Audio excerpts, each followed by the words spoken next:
Oh my gosh, guys, look at that big one right there. Look at her. Look at her. That is huge. She is massive. You know, I have my bait down there. Come on.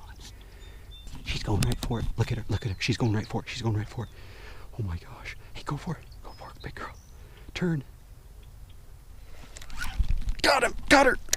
Got her. My drag didn't go there for a second, so I was wondering what was going on. Oh my gosh. Did you see that? She just watched her swim right over. Look at that. Oh. That was a thrill. To just see her swim right up to that. I hope the underwater camera got it.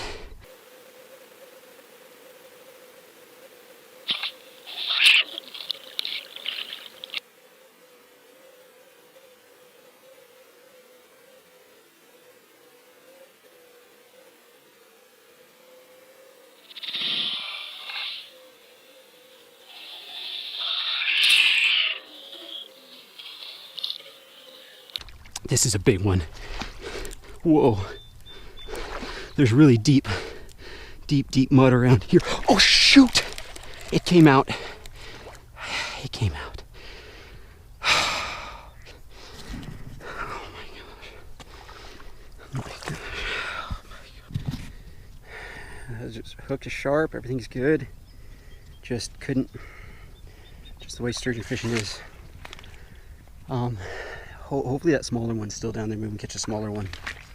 All right, guys. So here's another trout on. What I've done is I've switched to just like a size or two smaller hook and just a slightly smaller piece of bait because my logic is that maybe with a smaller piece of bait they'll suck it up deeper into their mouths, so it'll be harder for them to spit. And so now I just have to hope that they didn't abandon this spot here. Look, he's right there. He's right there. He just came out of nowhere. He's going right for it.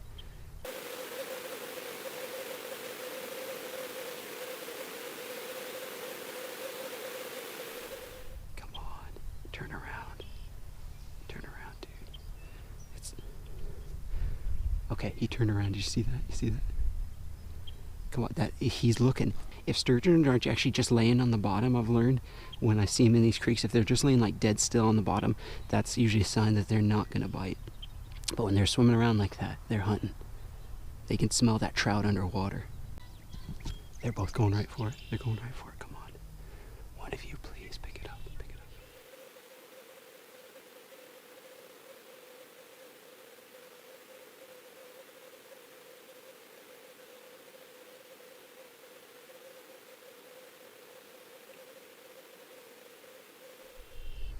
Hello? They both turned away. Man, my heart's pounding. Look at him. He's just right in all the mud and stuff. Come on, you big beast. Come on, come on.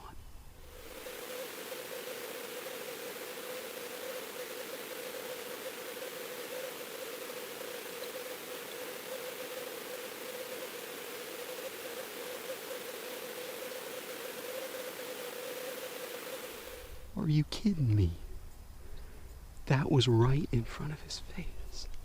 They like the mud. Why? Like whenever I kick up the mud, they come around. They'll put their faces right in it. It's so funny because there's a little baby sturgeon down there, and I can't tell if he's messing with it or not.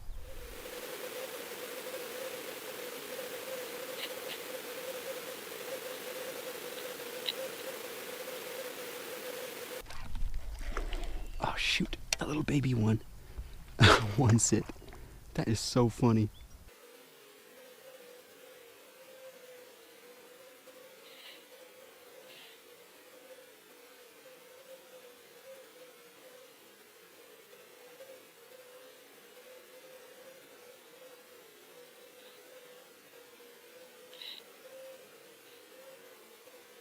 With an underwater camera, you definitely want to have your leader lighter, so that way if the line snaps, you don't lose your camera. So that beast he just appeared out of nowhere. I can't get him. Oh, come on. Oh wait, that one's swimming. He's swimming right for the bait.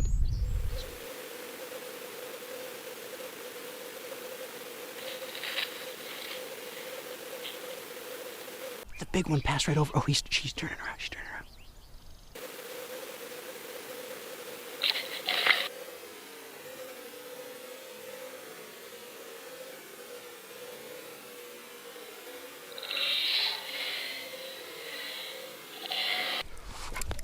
Got her. Got her. The big one. The one that I lost earlier. Look at this fish, guys. Look at this fish.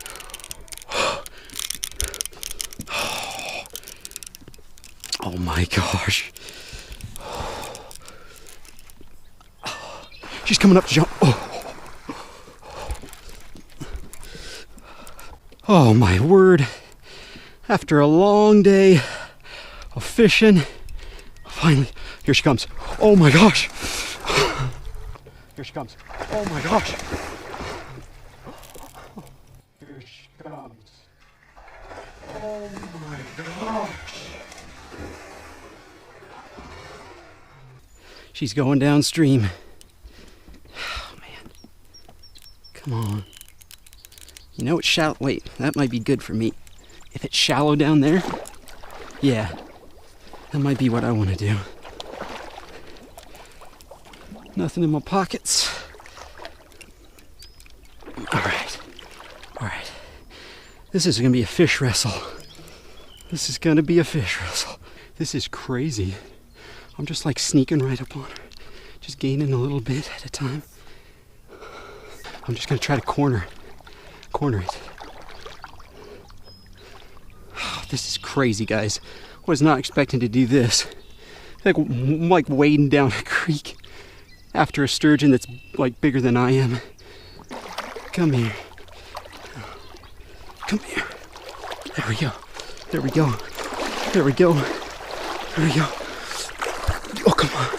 No, I can't rush it. Can't rush it. No. Come this way. Shoot. All right, I know what I'll do next time. All right, I'm gonna get on this side of it and try to corral it into the shallower water. Nope, nope. No, you don't. No, you don't. Right here. Nope. Oh, shoot. Oh, shoot. Almost worked. When will it get shallower? Come on. Look at this fish, guys. Look at this fish. Come on. Come on. Got it. Kind of. No, I don't. Come on, no, no, no. This way. This way. This way, shallow. Shallow. Shallow. Oh, the mud is deep. The mud is deep. Why is it getting so deep right here? Come on, sturgeon. Come on, you big beast. Oh. Come on. No. Come on. Got it. I got it. Let me flip it over on its back. Oh, look at this fish, guys. Oh, sorry if the camera work was a little shaky, but look at this fish.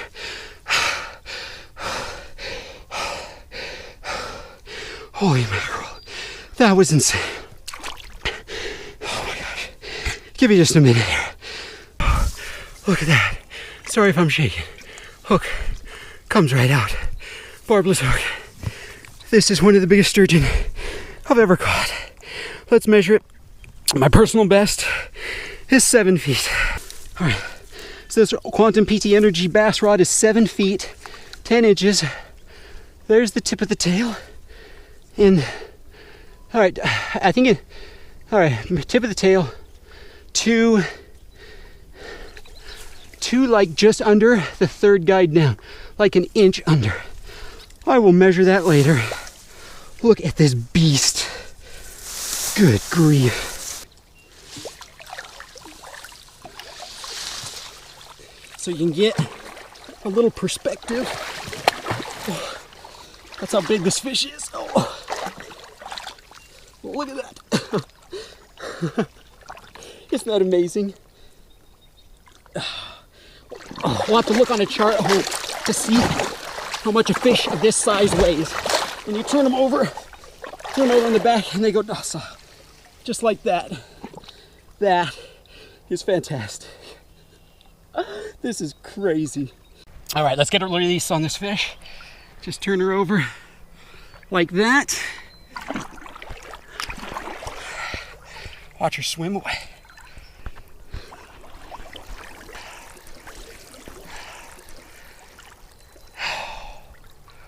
Wow.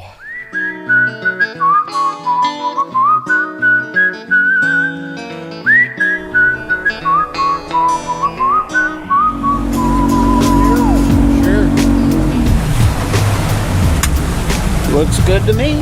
What's going on, guys? Welcome back to Southern Series. Oh, this series is going on for years now. I keep saying Southern Series. I should probably change it up. Anyway, out here today with Me Ancient. Check out his channel down in the description. And we're at this river, and they have turned on the generators down up at the dam. There's a dam right around the corner, and the current is ripping through here. But I have heard, in fact, I had a subscriber that I see at the YMCA all the time tell me that many times when they start generating water at the dam, it just turns on the fish, and it can be magical sometimes. I haven't experienced that yet, but I haven't really been here when they're generating water like this, so let's see what happens. Today we are doing something a little different. I stopped at the tackle store. Got some live bait going here, a bunch of shiners there. So we're going to be kind of free lining a bunch of these little guys. I think what I'm going to do is take some braided line. I actually use this rod a lot for catfishing, and I'll put a light leader on it and use our live minnow for that. All right, let's see here. I'll just pick a smaller one myself. I'll just grab whatever I get. There we go. I think it's a smaller one as well. We'll save the big ones toward the end. There you go. Or nose hook him. You nose hook yours. I'll put mine through the dorsal fin. Okay, we'll see which one works best.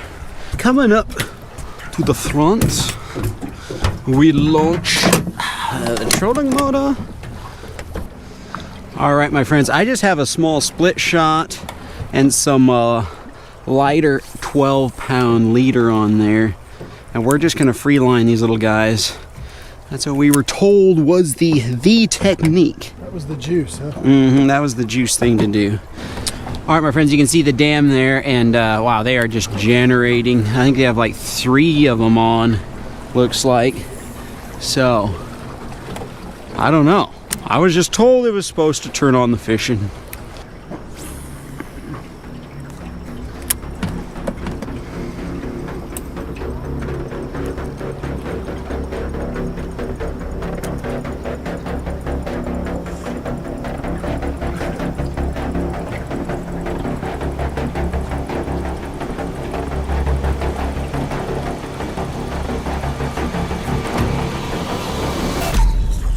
Got one. Got one. Yep. I got one. It's a huge trout. Oh my gosh, it's massive. I think it's a trout. Whoa.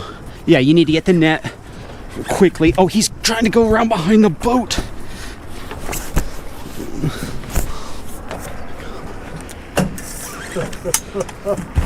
Mesa?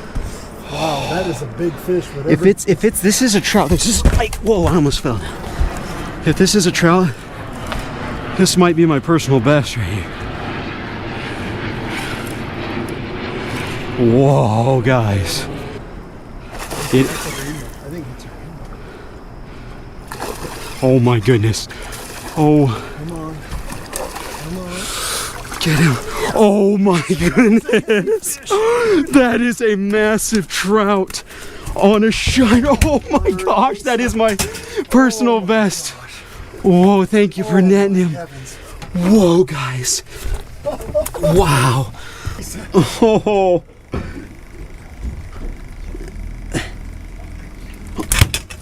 No, you don't.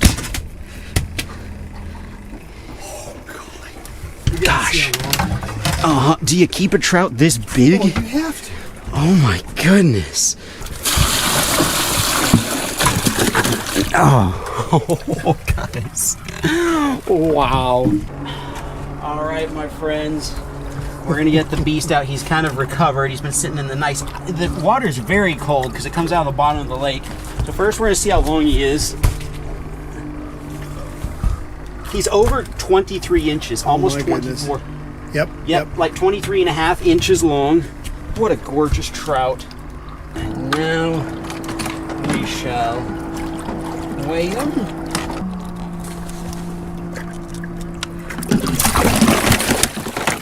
Oh, hopefully this is waterproof. All right, it's my personal best for sure. Is it a family personal best? 6.75. We'll just call it that. When he's absolutely still, 6.75. I think that was bigger than that 6-pounder you caught. Oh yeah, absolutely, absolutely. Like that's a family record. Yeah, I think it is. Nice job. Thank you. All right, guys, while I've been tending to the trout, my dad drove us all the way up to the dam. And so as long as they don't start generating on this side, we can fish like right in here. This will be pretty, we'll see if it does anything here. I'm already extremely pleased with the day. All right, my friends, another shiner on. We'll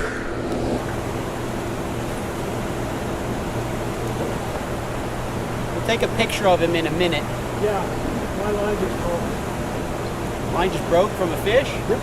From a fish? Yep. I had a bit of up, and we started going. I said, oh, shoot.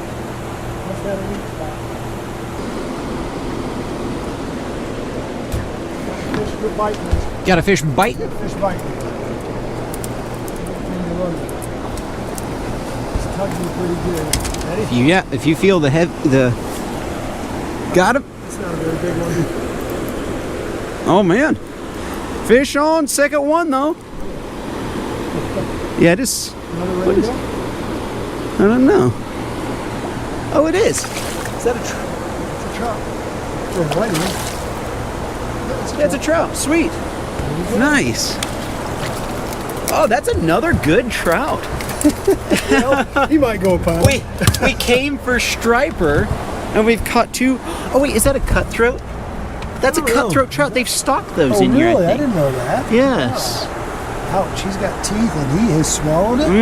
So we will cut the line and plan on eating him. The big one is still lively in here. There's a little fella breathing. See, that's actually a solid trout that you got, but it just looks small be like, this compared to, hey, bro. There we go. All right. Fresh trout. All right. Excellent. I grabbed this. Biggest one we've thrown out there yet? I think so. It's the biggest one in there. Catching trout on shiners. This is a first for me. Whoa, right there. That's he followed. What? Did he follow it up? I think he might have been on. He might have been on. And yeah, he was just swimming toward the another trout. What is? We came for hybrids and stripers. And we're just loading the boat with trout. Well, I think he's going to go in the... Yeah, he swallowed it as well. Yeah. Well, there we go. Wow. So, do we keep that big one now that we have two other ones? Man, that's so hard because for me it's massive, but around here this standard is so high. Yeah, I think I mean, if we want to eat fish, you keep that fish. Okay. Yeah. Yeah, I kind of want to eat him. Like, yeah. All right, guys, we are back in business, back where I caught the big trout. We're gonna float this side again. Guys, I'm not really sure what's going on, but there's a massive lineup of geese right here. I don't know what they're doing. And one heron.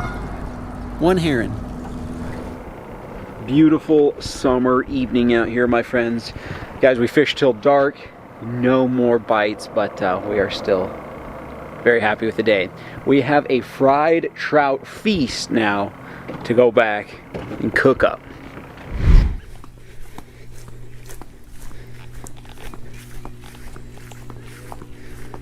Oh, Miss Piggy, what are you doing?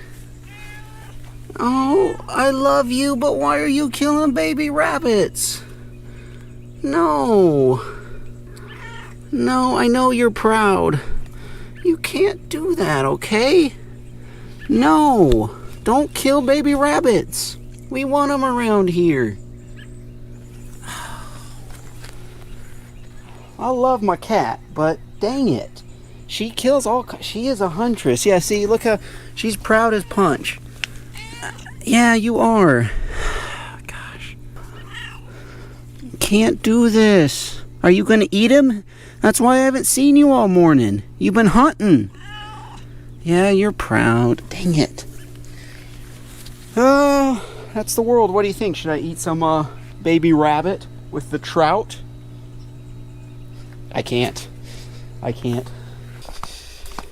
All right, my friends, around to the back of the house. You know, I really can't say anything about Miss Piggy, though. She's just catching and cooking her food like I'm catching and cooking mine.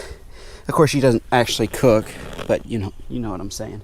I'm excited to see if there's anything in this huge trout's stomach. You know, if there's like another trout or, I don't know, who knows what one this size eats.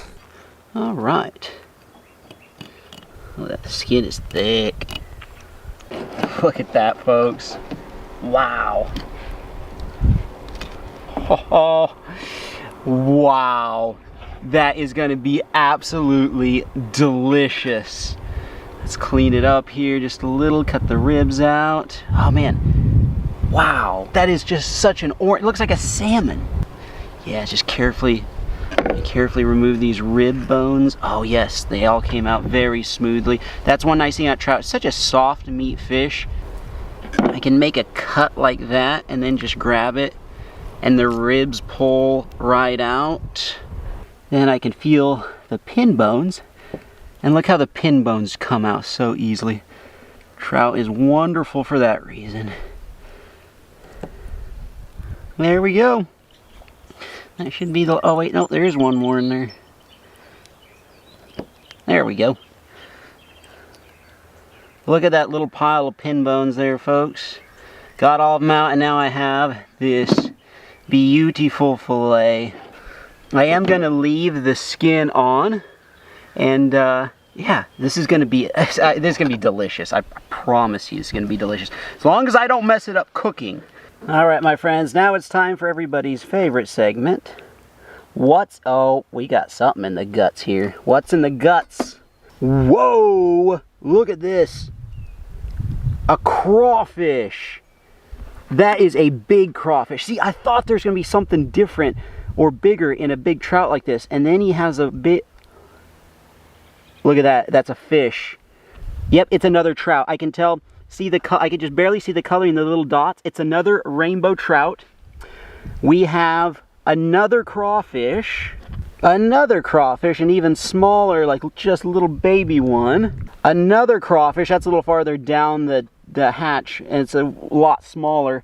This trout had a huge appetite. Oh look, there's the head of another crawdad. So 5 crawdads and a trout. All right, got these other trout filleted as well. I'm sticking them all of them and all the pieces in a bucket here, guys. Let's take these down to the river, try to catch some crawfish.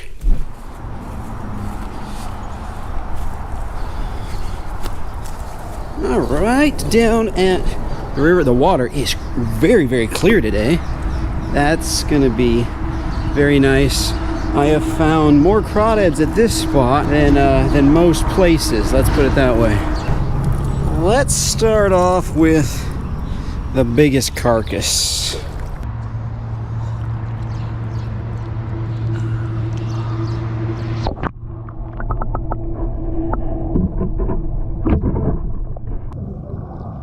So you can see right off, I must have set the fish carcass on top of a crawdad because it's shaking.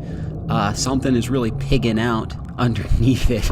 I bet he was happy to come out of his little hiding spot and find a trout on top of him. And you can see the crawfish out here, they start to smell it. The scent of the trout gets dispersed in the water, but they're real cautious because there's smallmouth everywhere in this river. This river is actually known for really good smallmouth fishing, and the crawdads know what's up, the ones that are still alive anyway. So you can see the one in the back there, he wants it really badly, but he's skittish. All of them are really skittish. And I can't believe how many crawfish start to come out of little holes and stuff like that. I mean, when you're walking through a river they are everywhere under your feet. I tend to just lift up big rocks, but they're under all the smaller rocks as well. They have little burrows everywhere. I wonder how many you step on just in an average walk through the river. This guy's getting up the courage, but no, has to go back. And there's still one under it. You can see the the trout's still shaking there. And that guy finally makes a rush for it and is tearing off some pieces as fast as possible. It's just funny how all of them are so cautious.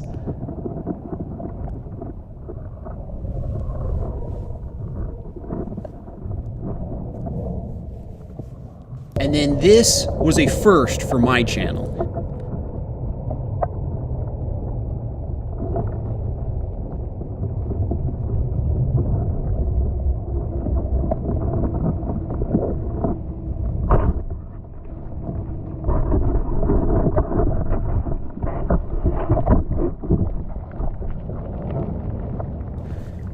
The whole time this is going on, I had no idea. I was off exploring other parts of the river, and I just left the trout down there for a while. And I would have tried to catch this snake, I think. I mean, maybe I wouldn't have tried to grab it. This is a pretty ferocious snake.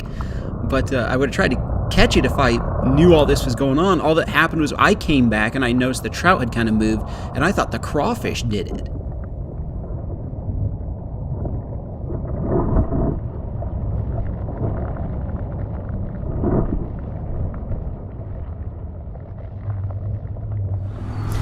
It's so interesting, guys, how the crawfish are super cautious. I think because there are so many smallmouth swimming around in here, and they are afraid to leave their homes, but the scent of the trout is drawing them out, so I'm gonna have to go around and just collect them. I see one under a rock here. Got him. Ho, ho, ho, look at that nice one. He has big claws. That's pretty nice for this river. Uh-huh. They're under the bait. Whoa! Look at this big one. Big old claws on him. Oh, he's trying to pinch me? Wow.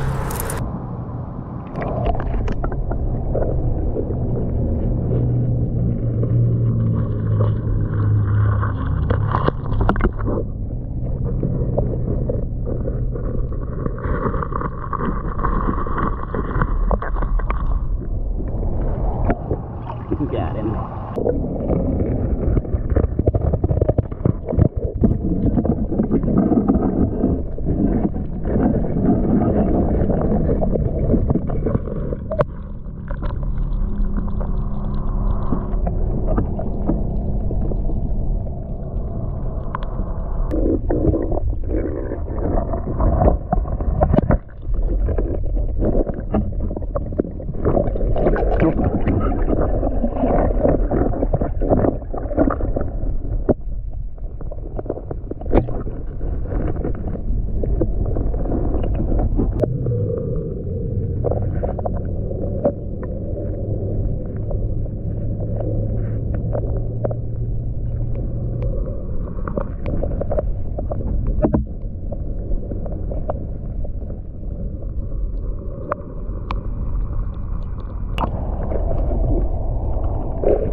kind of hurts. So after collecting the biggest crawfish I could find, I decided to move all the trout to a different spot in the river underneath these trees because I'd seen turtles here before, and I thought I'm just going to dump it in a big pile and let's see what happens.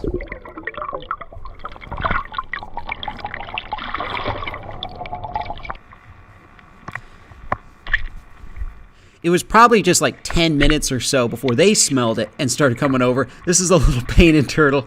He was first on the scene and grabs a big chunk and takes off with it. Then another one comes, or maybe it's the same one, maybe he's storing this somewhere. Turtles do have big appetites. This is like a Golden Corral buffet to these little guys.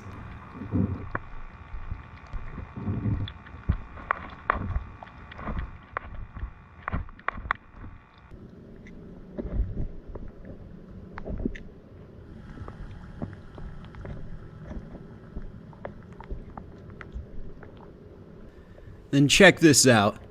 Big snapping turtle comes over to eat, and the little one hanging around him. If I was that little turtle, I would be scared, but he's not. In fact, he keeps trying to take pieces from the big snapping turtle. Watch out, bro. Watch out, you get your head bitten off by that guy. But no, he's not scared. He's come right over. He wants a piece of his trout. Careful, dude. You're gonna lose a head or an arm. He just keeps after him. I thought that was crazy. That's a bold little turtle right there. And finally the big snapper's like, you know, I'm just gonna take this whole thing. I'm out of here. Find some peace and quiet. I love all the little pieces that are flying off and the fish just eat them up. That's what they're waiting for. Well, ladies and gentlemen, it is very interesting what happens to your filleted fish on the bottom there. Nothing is wasted when you think about it. Absolutely nothing. I have here all set up the nice little spread. Got the crawfish in here, ready to cook this trout. I'm going to cook it in a little bit different way than what I normally do. This is going to be a little bit of a fresher recipe. Look, that looks like salmon. Looks like salmon. And I have here some white rice. All right, so we have here some water boiling because I'm gonna make some rice, not actually make it, it's already made. This is kind of one of those things where it's so easy a caveman could do it. All you do is literally ready in 1 minute, pre-cooked rice, and you just drop this thing in boiling water. Oh wait, for stovetop it takes 10 minutes. What the heck? So how come it takes 1 minute in the microwave, but 10 minutes in boiling water? All right, going in. 10 minutes. On the salmon, trout, I'm going to actually take the skin off. At first I was going to leave the skin on and cook it a certain way, but I've changed my mind. There we go. Looking extra fine. Alrighty, come on out. 10 minutes is up. Now, I was considering doing a crawfish boil. However, we're going to pour that out.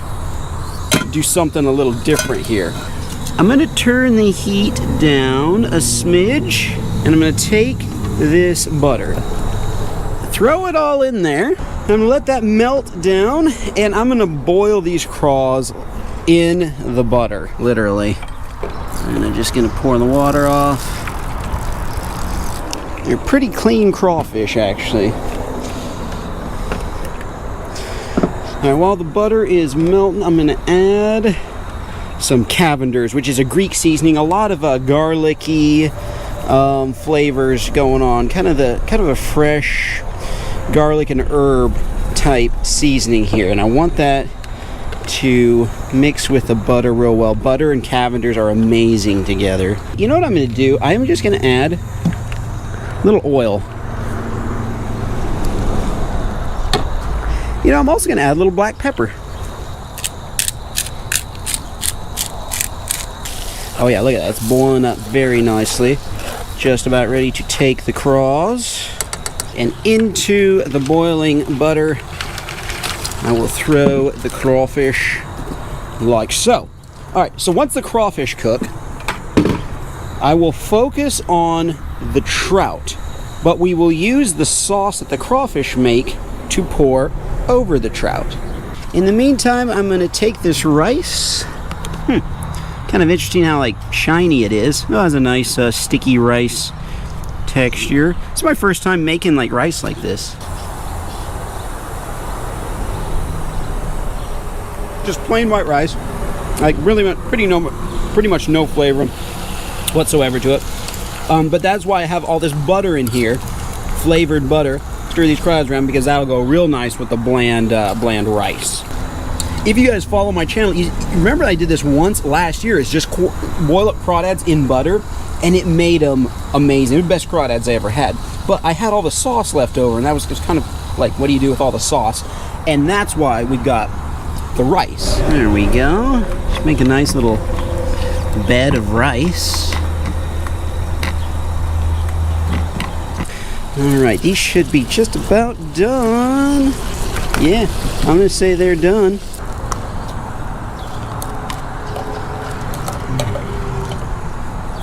Alright. You know what I'm gonna do is just pour a little bit of the butter over, but definitely not all of the butter. There we go. Now, take our trout. What I'm gonna do, let's see, this is actually going a little bit different than I thought. I have a problem because this is all the garlic I have. And I thought that I'd have a whole bunch more garlic. I don't know where it went. I had a bunch of garlic in my truck, and I don't know where it is, basically.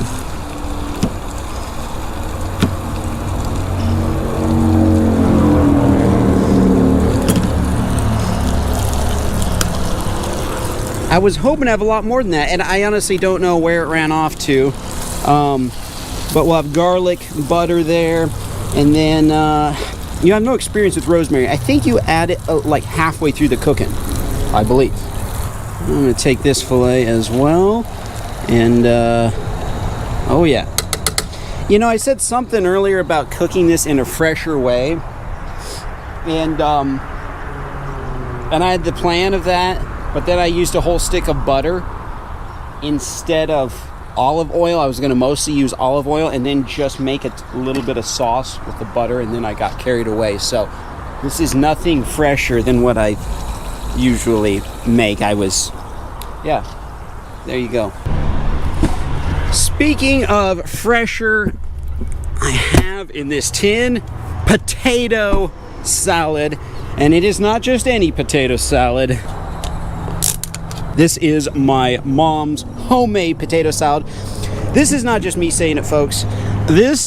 We've had people outside the family that say this is the best potato salad they have ever had, and I kid you not, it is. When it comes to my special birthday lunch, I ask for this potato salad every year. That is how delicious it is. I've just made a decision. I'm actually just going to add the rosemary right now. Rosemary is just a flavoring. Just a great flavor. I love the smell of it. Oh, it smells so good in its raw state.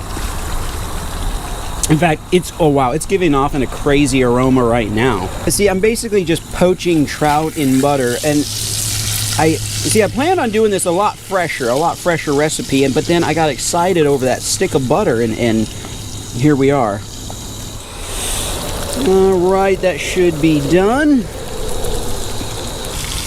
Oh, it's getting crumbly. It's falling apart. Yeah, look at this piece. Got a little browning going on. The rosemary's kind of sticking to it there. Getting that infused. The flavors are infused. Oh, wow. That is a feast. Look, this is all the butter I have left. I'll eat healthy tomorrow. Tomorrow. Really, it's the perfect time to start any diet. You know, I love it when I can cook up something a little on the healthier side, you know? All right, let's pray real quick. Okay, now that everything is swimming in butter, I can kind of predict how this is going to taste. All right, I learned something. Every piece that the rosemary touched adds this really like nice, fresh flavor to it. I really like that. In fact, next time what I'll do is I'll add more of this. I was a little scared of it because I haven't used it before. I thought, well, just a little bit will do. But man, people were saying in my comment section that pairs really well with trout. Y'all were right. Rosemary is excellent. Fresh rosemary on trout. Let's try a crawfish here. One thing I'll say about this area, in order to get the big crawdads, I kind of have to go to the creeks. Just the small creeks have big crawdads. I don't know why the lakes and rivers, they don't have them.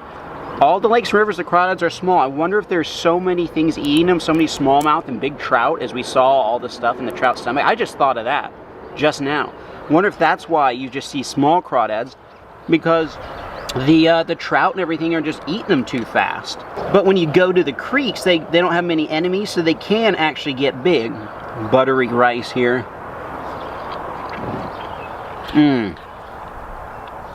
That Cavender's is good.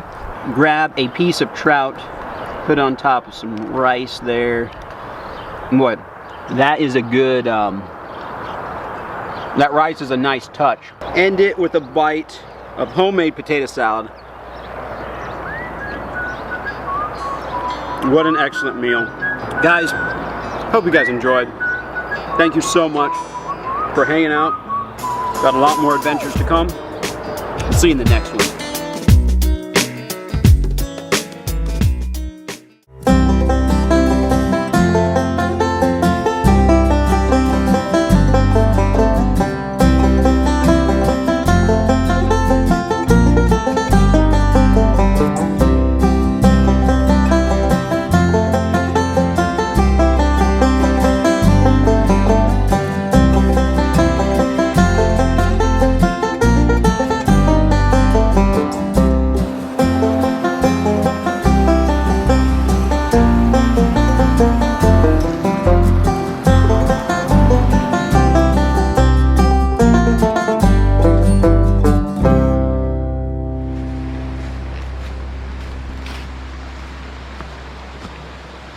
I've come to the stone steps. That's cool. What is going on, guys? Welcome to the stunning Appalachian Mountains in the fall time. Very excited to hike up this trail. Somebody took a lot of time to put these stones together like this. But I have miles and miles of trail before me. I have a backpack with all my fishing stuff and cooking stuff, everything I'll need for a long day. Got one fishing rod here and tons of trail to hike. Just gonna explore forward, see what I find. There's supposed to be waterfalls along this trail, wild animals, maybe we'll find some wild people. I don't know all what, but should be a great time out here. Let's do it.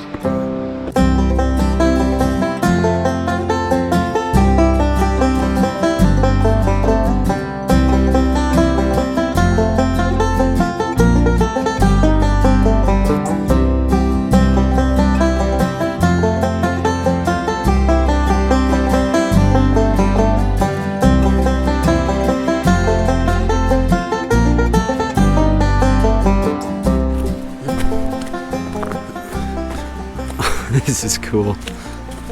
Look at the trees on the hillside there. Wow. Wow, wow, what a beautiful time to come out here.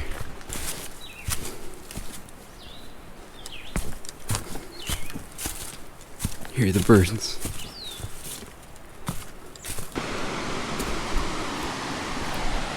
Check it out, guys. Wow, this is so cool.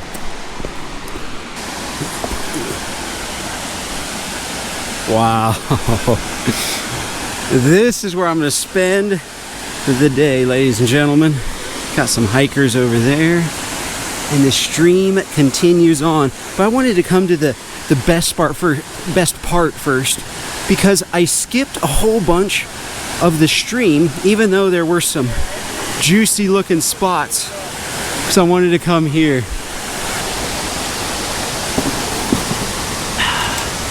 All right, I got it rigged up here on the top of my backpack. I have a couple options. I have the Ace Videos tube box, or I have a bunch of spinners. I also have a 10mm. In fact, they have bear signs all over at the head of the trail. If you get eaten, it's not our fault, or something to that effect. I'm actually using a new spinning rod today. This is its first outing ever. It's supposed to be like this ultra high quality one without being like the ultra high quality price. I actually trust the guy who sent me this because he used to work for another rod company and they were extremely well-made rods. You know, I gotta start off with my tubes here. First color I'm gonna start off trying is called Hare's Ear. This has quickly become one of my favorites. I'm just gonna add a little scent to it. The best scent in the world, Dry Creek Outfitters Trophy Bass Gel scent. Before I cast, I need some water after that long hike. I brought this little like filtration system and I just stick the filter right on. You see, it comes out pretty fast, but it's nice that we have unlimited drinking water out here without all the weight. All right, first cast of the day. Oh, that didn't cast very far at all. I'll have to add a split shot or two onto this. Oh, that was a bite right there. Second cast of the day. It's hard to get through all these leaves and stuff. They're just biting it, guys, but they're not wanting to eat it, so I gotta switch colors. Switch to a little changeable crawfish color here. Got him. Got one. Yes. Oh, it's a nice one. Excellent. Look at that. Oh, sweet. A rainbow. It's so dark. I had a hard time. I was like, what is that? It's a rainbow. Got to be careful here. Yes. Look at that. Look how dark that fish is. I had a hard time figuring out what it was at first. On the Ace Videos tube. See, guys, I was getting bites on one color, switched to another, and got this trout. Use this leaf as a kind of a claw to grab him. Trout are always hard to hold on to. There we go. I am gonna keep this guy to eat, and I'm gonna let the brook trout go and eat the rainbows. There we go, my friends. First trout ever at these waterfalls.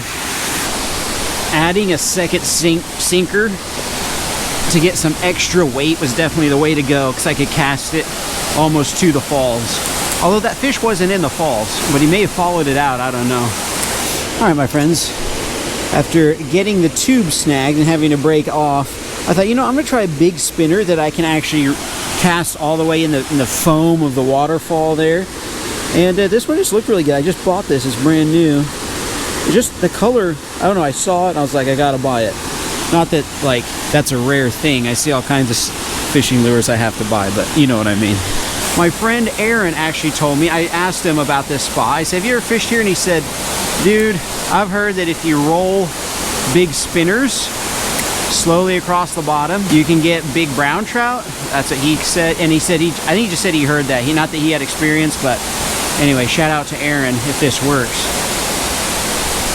Got him. Sweet. I paused it that time on the spinner. See if it's a brown or another dark one. What in the heck? Whoa. Almost. What is that? I honestly don't know what it is still. It keeps moving. It's so dark.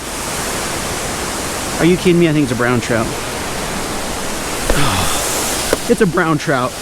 Shout out to Aaron for giving me the tip. He said, dude, roll spinners through.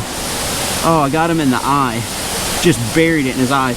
You know, I might be eating this one actually. I might go back on what I said about only eating the rainbows, just because it just got him real good there. Well, the brand new spinner worked after like 3 casts. Sweet. There's no size limit in this stream. Excellent. Well, brown and rainbow trout. There we go. There's dinner, folks. And I think I'll release anything else I catch after this. Just fish for fun. Now, that was quick work. This is great. That is so funny how I text Aaron. I'm like, have you ever fished these falls? His text back, I've heard if you slow roll a spinner, you can get big brown trout. I slow roll a big spinner, get brown trout. All right, my friends. I am gonna move on and find a little spot here. I am really hungry. It is past my lunchtime. I'm actually not gonna cook up the trout yet because I have more fishing and stuff I want to do. So what I'm gonna do is find a little spot down here to make a fire. This spot is perfect. A little log to sit on. Nice view of the river. Sweet.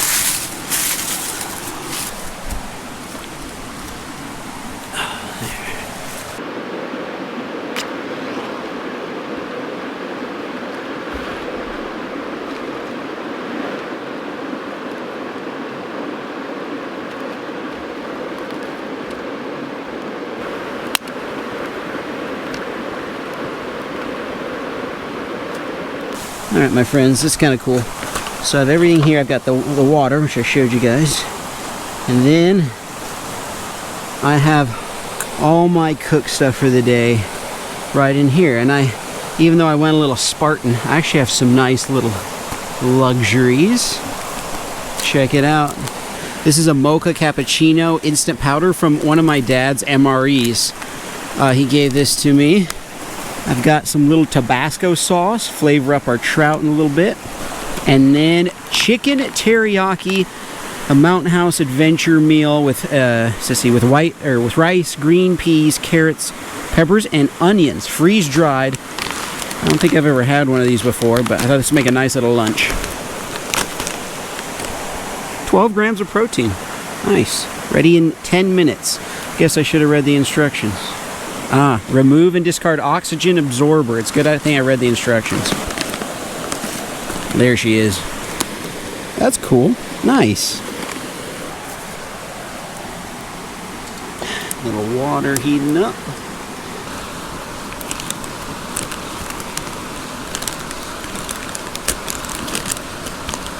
Smells like an old Hershey's bar.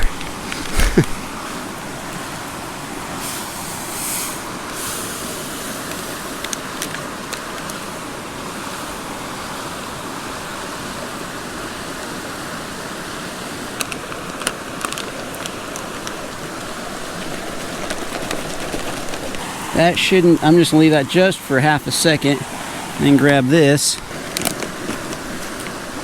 That's cool looking.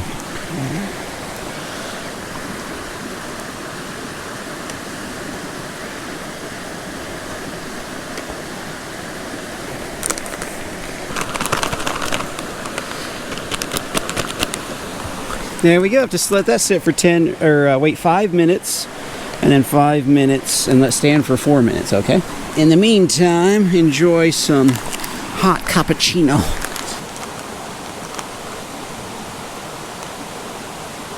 Hopefully this isn't from an old MRE.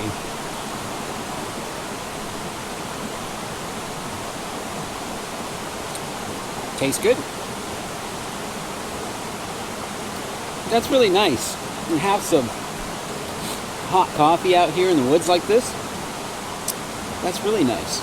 I might have to buy some MREs for myself for these trips, because I mean, it's cool to get these, but these are expensive. With an MRE, you get the whole meal. That's so nice. So I'm gonna have my first cast seasoning standing by there, just in case this isn't flavorful enough. I think I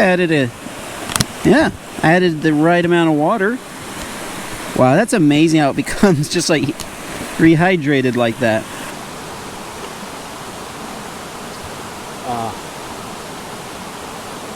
blessed day.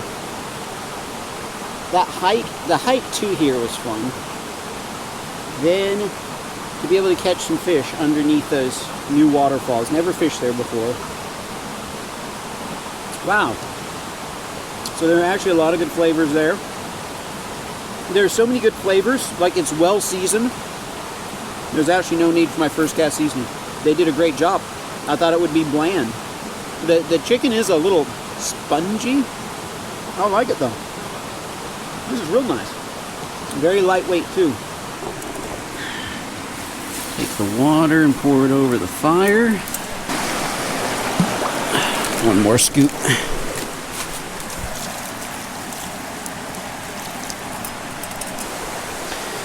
All right, my friends, fun little spot here. I'm gonna keep fishing and then also explore for crawfish in just a bit.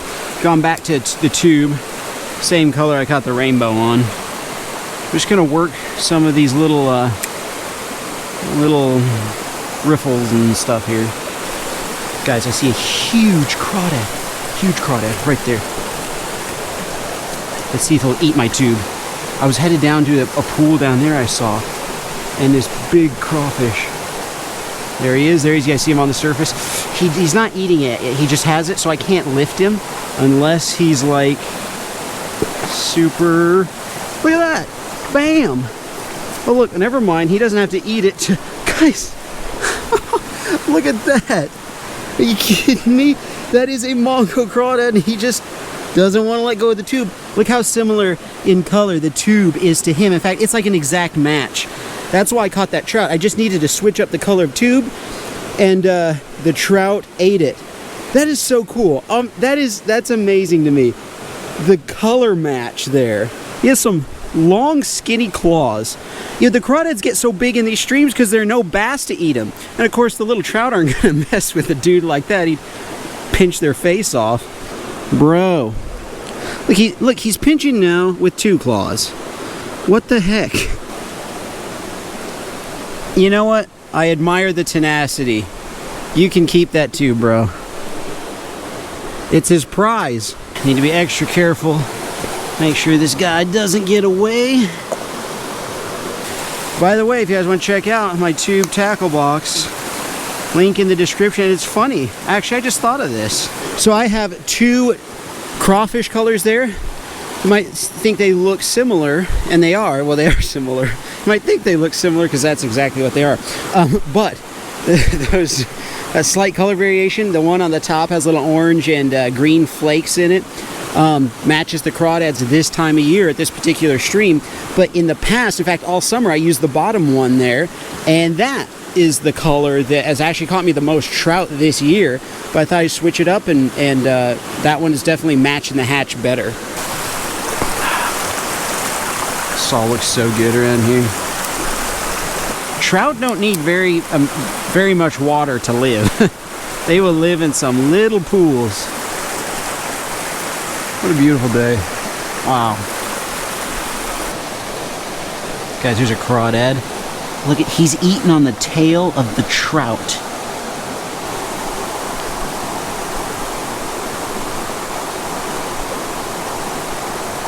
Got him. He's still holding on. Look at that. He's still holding on to the trout tail. Dude, that is sweet. You know, I need to cut these trout. You know, that's what I'm gonna do. As I move around and fish, we'll add him to the bag. There's 2. You know, that's what I'm gonna do. Watch this. Grab the knife out. I mean, the trout are already, they're giving off some scent, but to really get the crawdads coming around, I'm not even gonna gut them. I'm just gonna cut them open. The crawdads can gut them if they want. This is gonna be perfect. I can have these out, attracting crawdads, and I can keep fishing. All right, trout and crawdads, 2 trout, 2 crawfish. And keep heading down stream here. Let's explore down this way a little bit more, but then go back to the waterfalls and probably cook up there and see if there's gonna be a hot evening bite as well. Wow, as if, I mean, at every turn, there's a new beautiful vista. How cool. Man, oh man, how cool. Folks, I'm seeing all of this for the first time.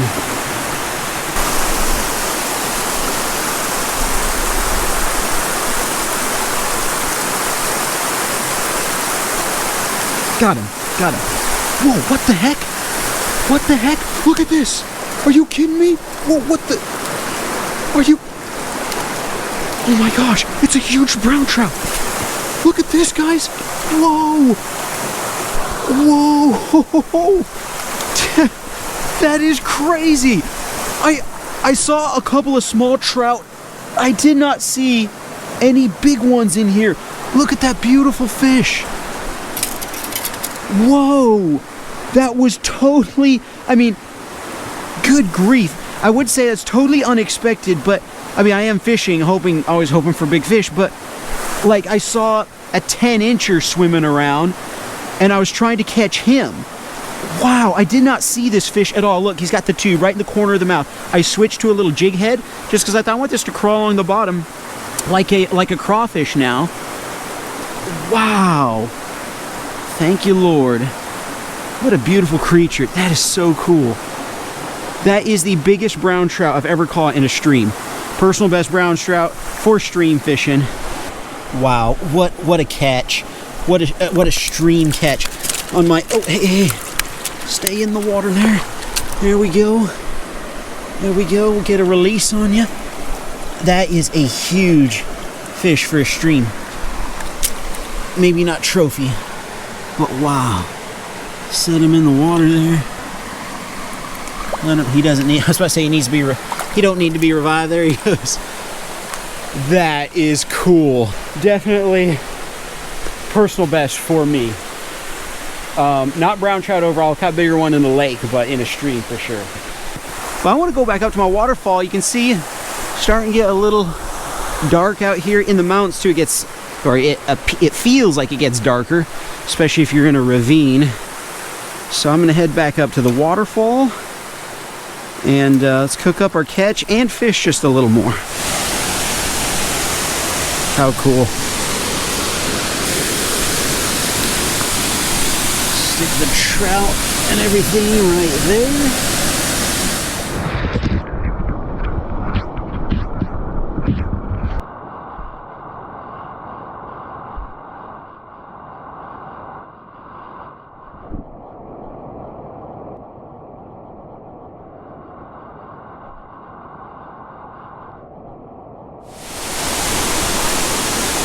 Look at that cast. Excellent. Oh man, this is fun. This is fun. I've had a great day. I love this kind of thing. Look at this. I mean, beautiful waterfalls. It just doesn't get anything better than this. Fishing wise, there are a lot of things better than this. I mean, getting married, having a baby, the McRib, trolley gummy worms, a woman in a red dress with red lipstick, flying an airplane, flying a seaplane, or flying with a woman in a red dress, in red lipstick. She has the red dress and the red lipstick on, not me. You know, all kinds of things better than this, but this is pretty great. Do I have one? Oh, no, it's on another stick. Well, I'm getting all the sticks out of there. Yeah, there we go.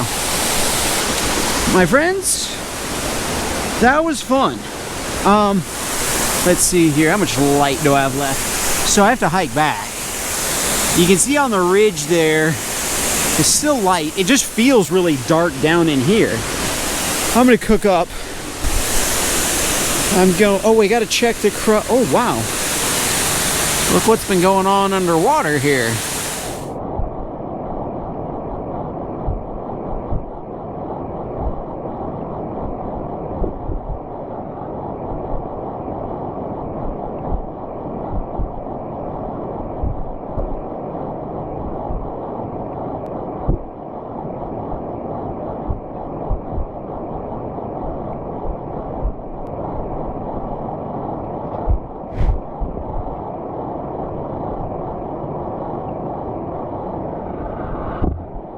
Crawdad hanging onto the trout.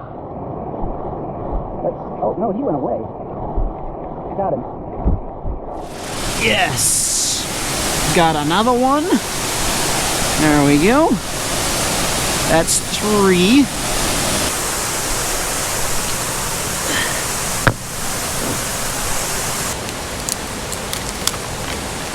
One thing that's real nice about these adventure meals is they have that sealable thing. I just throw all my trash in them, and that makes it very nice.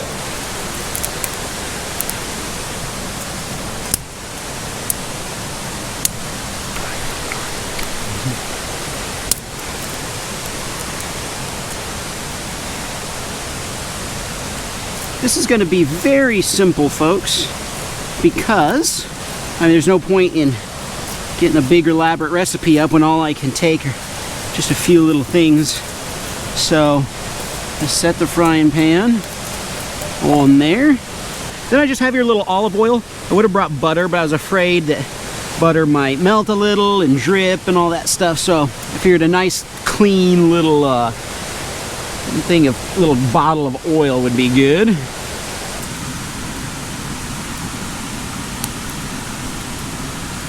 Oil should be hot enough. It's not smoking yet. Take a trout. Oh, excellent. Nice little, let's see, I'm gonna cook them both at once here. Nah, that's crowding the pan. Take a little of my first cast seasoning. Whoa, don't want the flame to get too out of hand.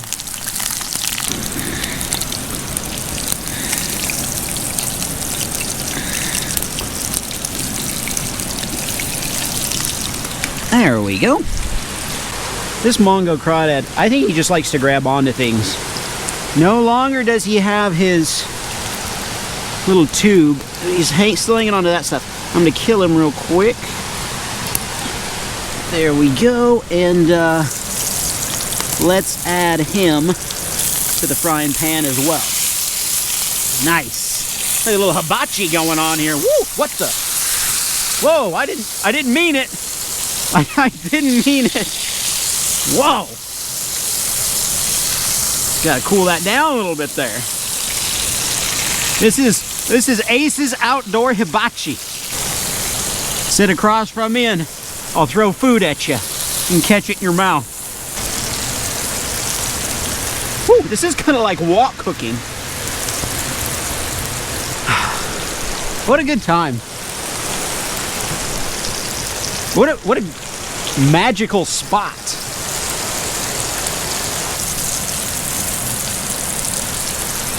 All right, my friends, I think this is done. Look at that.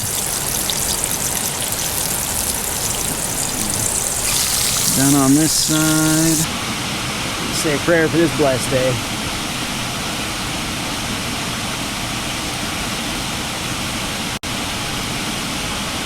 What a fun spot. All right. So, fresh caught brown trout. Wow. It's perfection. It is absolute perfection as far as trout goes. Does not get any better than this. Just wild. You can't even compare it to anything. Like, it's just so superior to any kind of store-bought fish, or even like 95% of the fish you get at restaurants when it comes straight out of the stream, the mountain stream. Big crawdad right there. And then right into the frying pan. That's a nice tail. That was a big crawfish there.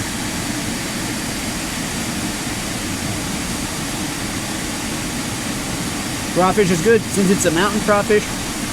Super clean. Crawdads, that's so interesting. I've always like put them in boils and stuff like that. I have to say throwing them in a frying pan is really good too. Wonder if we're overthinking it with all the crazy boils and stuff like that.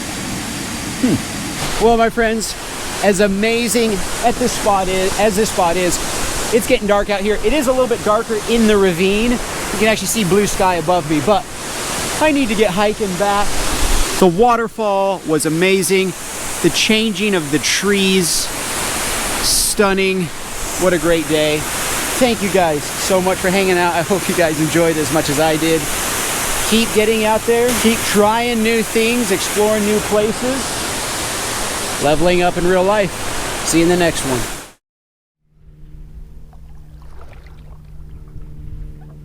Guys, look at all of these trout. And look, there's a golden trout and a sturgeon right under the boat. Huge sturgeon right under the boat. Look at that. Wow. Look at that beast, guys. This is insane. That fish is as big as me. Alright, I'm just gonna pull right in the weeds here. Spend any time around my channel, you know I love the underwater camera, but a lot of times it doesn't turn out well. So we'll see.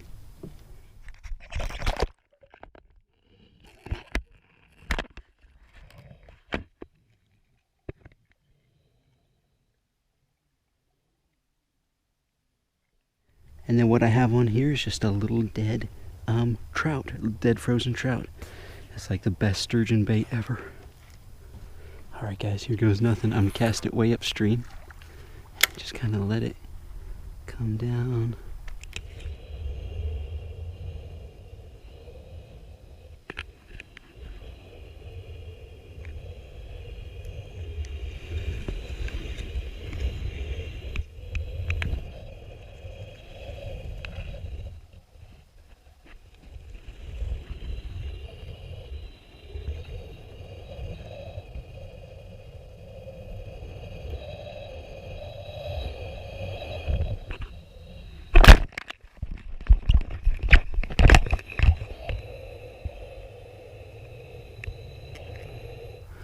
What is going on down there? I went to retie. I don't see my camera. Huh. I think the camera drifted right in front of the sturgeon. I wonder if he ate it or... I've had that before. I've had a sturgeon try to eat my camera. Guys, the sturgeon's on the move. Sturgeon is on the move. I can't see what's going on. Does he have it? Got him! Got him! Look at this fish! Guys! Oh my gosh! Okay, okay. Whoa. Okay. I did not expect that. Okay. Okay. I don't know if the underwater footage got it, but I got another big fish. Look at this. Oh my gosh. Ouch, that burnt my thumb. That burnt my thumb. Okay. I gotta get this one in here. There we go. Okay. Turn myself around here. Whoa. Okay. Well, I didn't expect him to just pull me out of my anchored spot there. Just pulling me up creek. I think she's gonna jump. She's gonna jump right here. Whoa.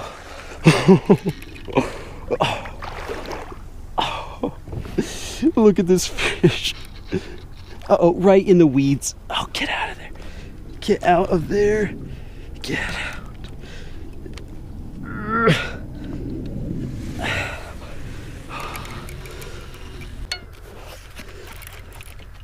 Look, she's getting a whole bunch of weeds and stuff balled up on the fishing line there. Hopefully that doesn't affect it, because it can. Oh gosh, look at this fish. This is huge again. I've caught 2 beasts this year.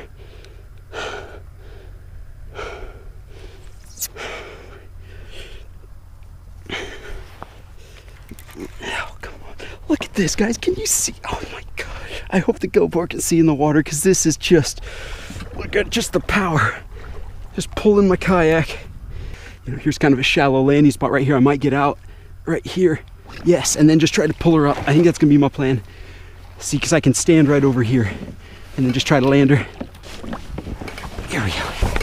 Whoa, deep mud. Never mind this, unless it turns to clay. This is just like 3 or 4 foot mud. Look, they've got waders on. There we go. Got up on something.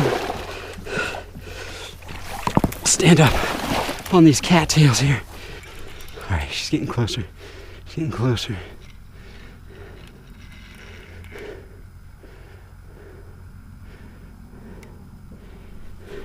She's getting closer. Getting closer. Getting closer. Come on. No, you don't. No, you don't. No. No. Oh, that was close.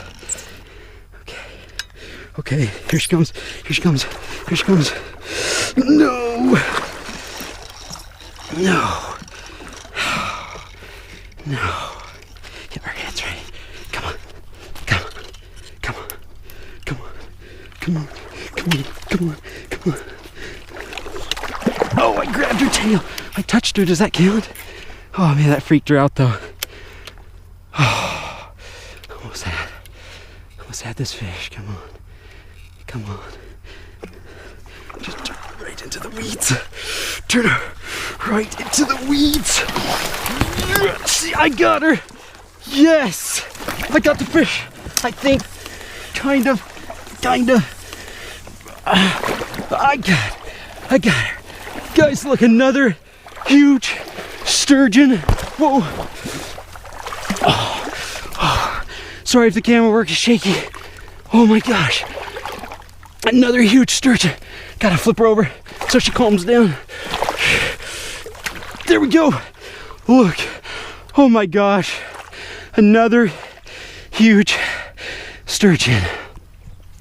Wow. Wow. Oh my gosh. Okay. Ouch. Their mouths don't have any teeth, guys. They just have crushers in them because they eat scallops and dead fish. They're like the vacuum cleaners at the bottom. Oh, there we go. Barbless hook comes right out. Let's get a measurement. Guys, this is way more fun than a video game. Trust me. All right, so from the tip of the snout, where I'm at, you measure from the tip of the tail. So like 3.5. Yeah. All right, about the third guide, maybe just a little under the third guide. Wow. Incredible. This fish is probably as big as I am. Look at that, guys. Look. Oh man, what a big, beautiful creature. I've been to this creek so many times and I just couldn't find him. Oh, I'm gonna let her go, as is the law. Oh, what a beautiful, beautiful fish. We're gonna turn her over like this. Just let her go. Right back where she came.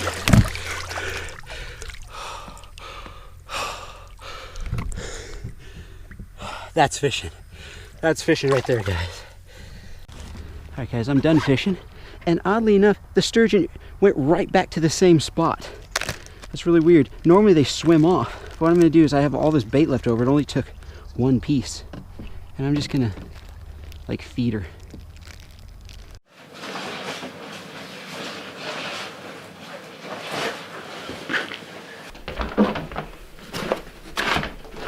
This morning, we are headed deep into the mountains. We are gonna fish some brand new fishing spots, and we're gonna go to some hot springs that I've never showed you guys before. It is raining down in the valley here right now, which means it's gonna be snowing as we get higher up into the mountains, but I just think that adds to the adventure. Let's go.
I've been here once before, but I've never fished it.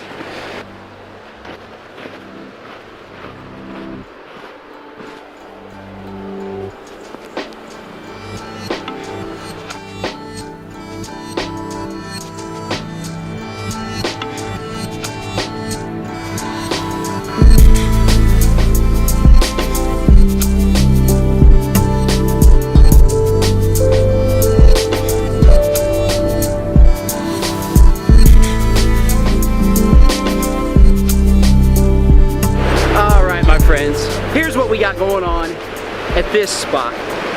We have the main river here flowing by. It's icy cold, obviously. And then we have this stream running into it. But this stream is different because there are hot springs upriver, and so this is quite a bit warmer. So my thinking was, even though I've never fished here before, I thought this pool has to be really good because you got warm water flowing in. I don't see why the trout wouldn't be really active. We're gonna try fishing this deep pool right here, and then we're gonna go up and we're gonna take a look at these hot springs that are upstream here and hang out there, and we'll just hang out. We'll just have to see what happens. Let's get fishing first. Let's see if we can catch some wild mountain trout. As far as fishing goes, we are keeping it super simple today. We've got 18 trout specials here. They're smaller night crawlers. The reason why we are just keeping it to worms today with a little hook and a split shot is because this time of year there are little icebergs floating down the river, just chunks of ice floating down. And it's darn near impossible to fish a spinner or a jerkbait or something like that because your line just always keeps hanging up on all the chunks of ice. So the best chance you have of catching a trout is to just have something kind of drift along the bottom, then your bait actually stays in the strike zone. Plus the bite's really tough this time of year, so using a really small night crawler is just the best bet for getting something. I would like to use spinners. Normally I use spinners, but too many small icebergs. Isn't there a nautical term for small iceberg? It's like baby berg, bergette, something like that. All right, my friends, first cast of the day.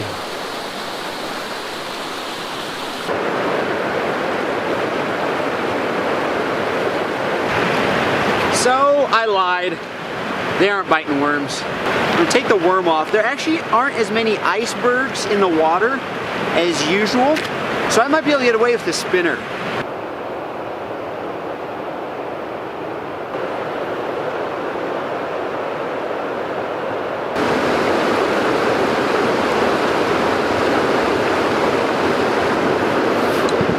Well, my friends,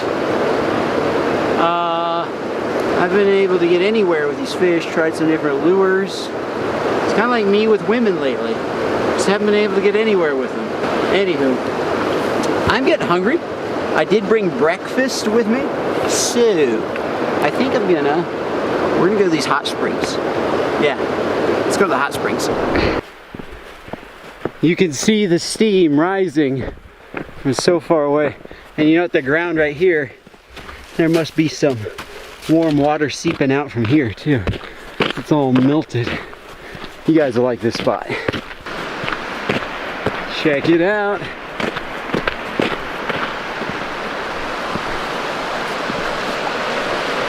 Look at that, guys. This whole place to ourselves.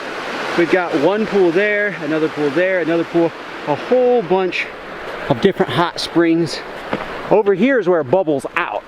Even the air around here is warmer from all the hot water. Look, somebody's built a shack here. Up there is the actual, like, where the water begins, and somebody's piped it down.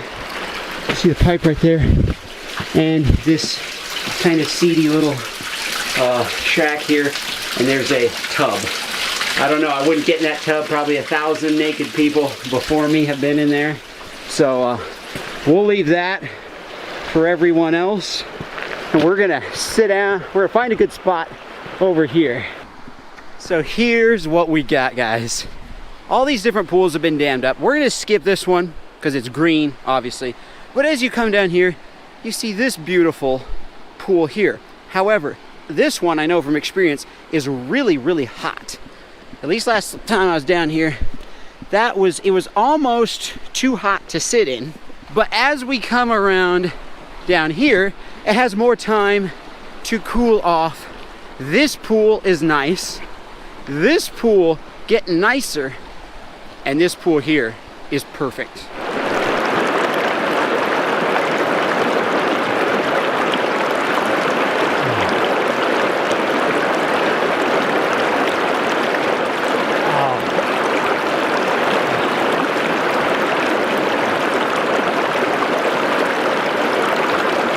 This is living.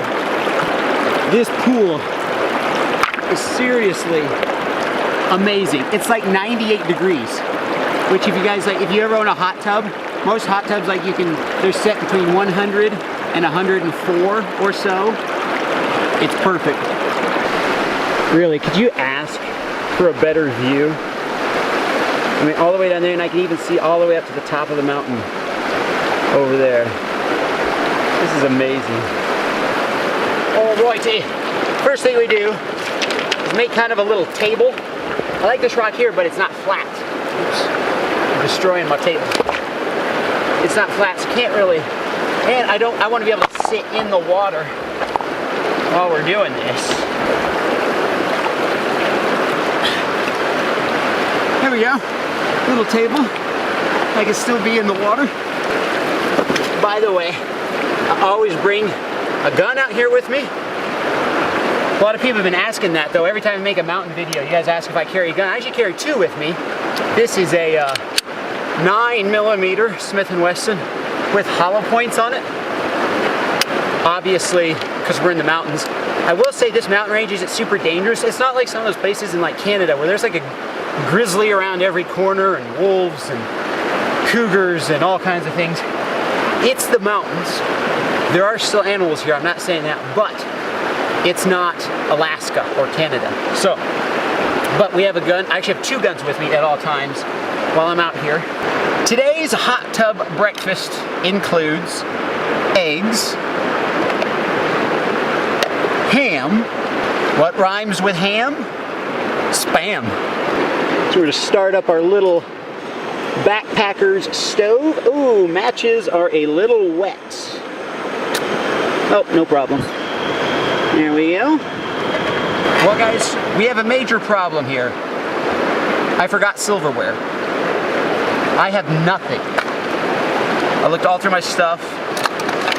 I have a handle here which is for the pots and pans. I don't know how I missed that. I've got nothing. So we're gonna have to find a stick, I think. Yeah, I just have to use like sticks and stuff. Well, we got some sticks. The good news is, I was thinking about this, Spam is just one Spam is just one big meat blob. So you just have to, oh, it's gonna come, oh. You're hungry now. There, we're eating, folks. Guys, I want to zoom in on the delectableness of Spam. You know, I should go on Food Network and make Spam the star of my dish. Mom, I'm sorry. You know, as much as I make fun of Spam, I actually really like it. We got sticks in our Spam. Splinters in the teeth. Yeah. So we're gonna remove our Spam here.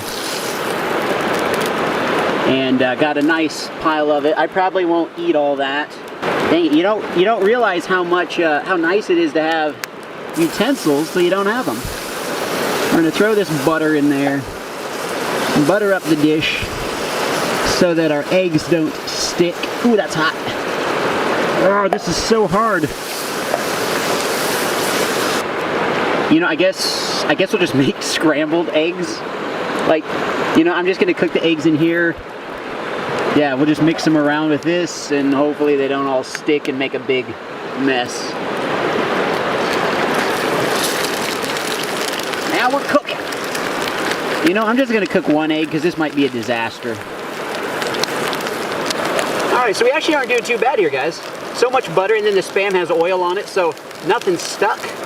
And we're looking good. In fact, there's one black piece right there, but that's old Spam. Get rid of that. Got some eggs here. All right, boys. We've got the breakfast of champions in a hot springs. I've got my, what are these called again? What are these called? Chopsticks, chopsticks. Got my chopsticks here. You know, the Asians, they had it good that way. I mean, you had utensils wherever you went if you learned to use these. I'm not super good, but it's good for getting Spam. Spam is one of those meats that everybody pretends like they don't eat. If you say in a group of people, oh man, I just love Spam, everybody's like, oh, Spam, that's so unhealthy. I mean, it's that even meat. I hate Spam. I don't eat Spam. I would never eat Spam. And Spam sells like 8 billion cans of product a year, but you know you love it. It's so salty. And the eggs, see, Spam flavors your eggs. Because Spam is so salty, if you cook the Spam first and fry it up, the salt gets on the eggs, and it's a marriage made in heaven.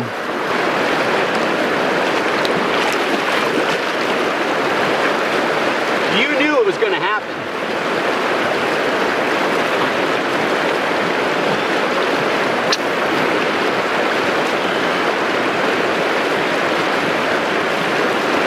If I catch a fish from here, I'm going to freak out.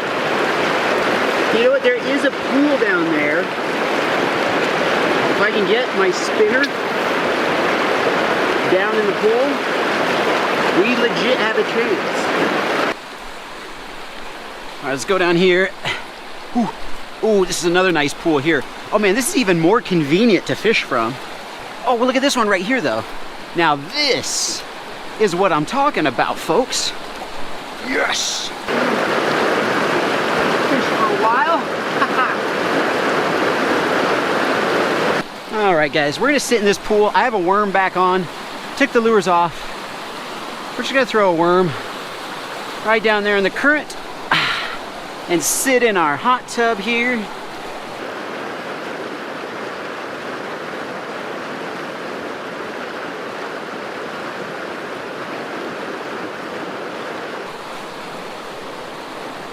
Guys, I just had something steal my bait off. Look, it stole the worm. I was like, wait, what? I was getting a bite almost immediately. Hold on. Gotta get more worms. Oh my goodness. Well, this is exciting. All right, let's put on another worm here. Here we go, my friends. Let's hope that this is the winning night crawler.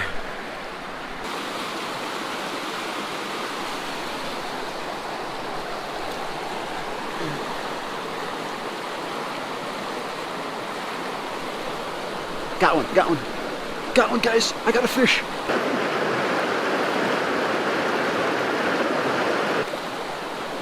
I got one.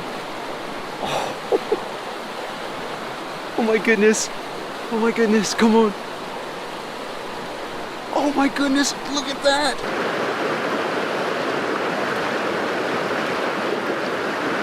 Guys, are you kidding me? Are you kidding me? I caught a fish from a hot springs. First fish ever from a hot springs. Here's the thing, he swallowed the hook really badly. So we're definitely gonna keep this trout. There's no size limit around here, so it is legal to keep a little guy like this. I guess we're gonna do a catch and cook. I'm gonna clean our fish, but I don't wanna leave the heat of the hot tub. This is nice. I gotta do this more often. So it surprises me here because the trout is not pink, but well, it depends on what they eat. We'll put some butter in the pan. Heck, I'm just gonna leave that whole stick of butter in there. It's kind of overkill for a tiny trout, but we'll go with it. Then we will lay down a layer of Ace Spice here, which actually isn't currently available. I'll tell you guys about this in a minute. We're gonna put a layer down there, throw our fish right in it, and put some of the Ace Spice right over top. And we'll take our chopsticks and move this guy around and all that little hot tub of butter. This is my first ever catch and cook in a hot springs. These little chopsticks putting in work.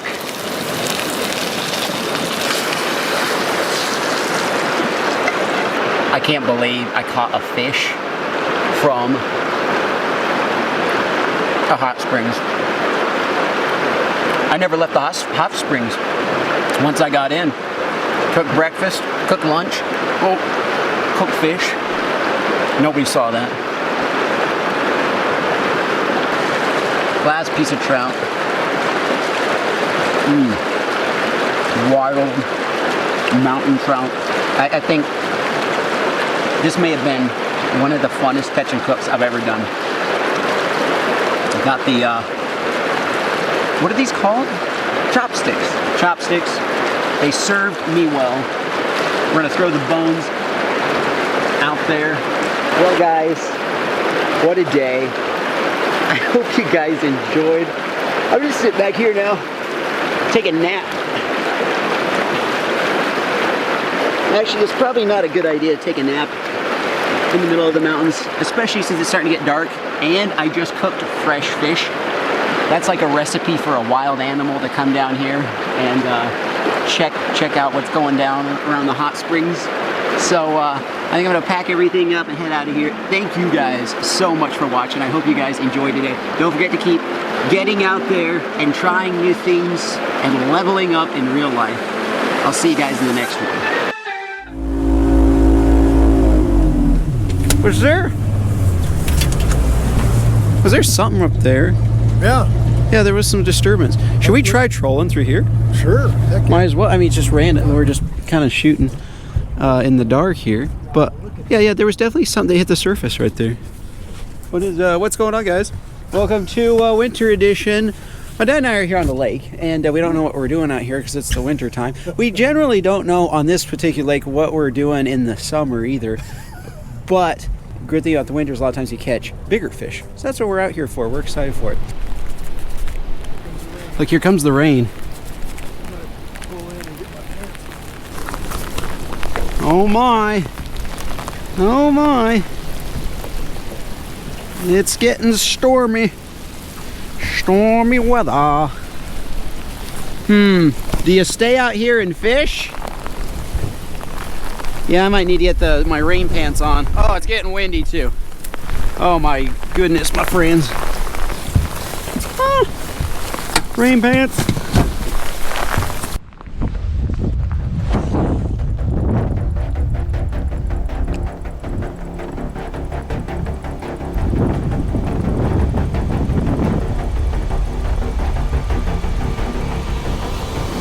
I got one.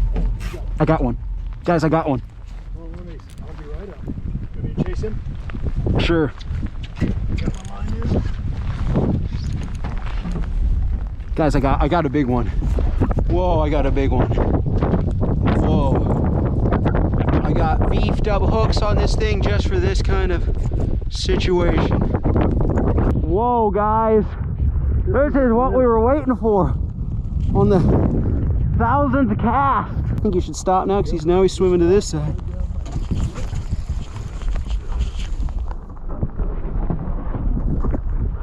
Whoa. You see him? No, I don't. He's strip and drag. Oh, there he is. There he is. There he is. Oh, it's giant. It's giant. Okay, nice and easy. Don't get in the motor. You're walking around.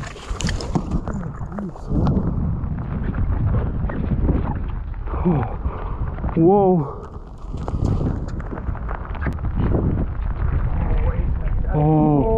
Oh my gosh, it's huge. My word. He's not going to fit in the net. You have to grab him. That's too big. It's too big to fit in the net, guys.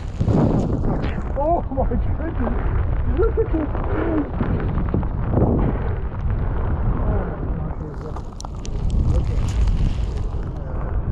We need a bigger net for sure. Nice and easy.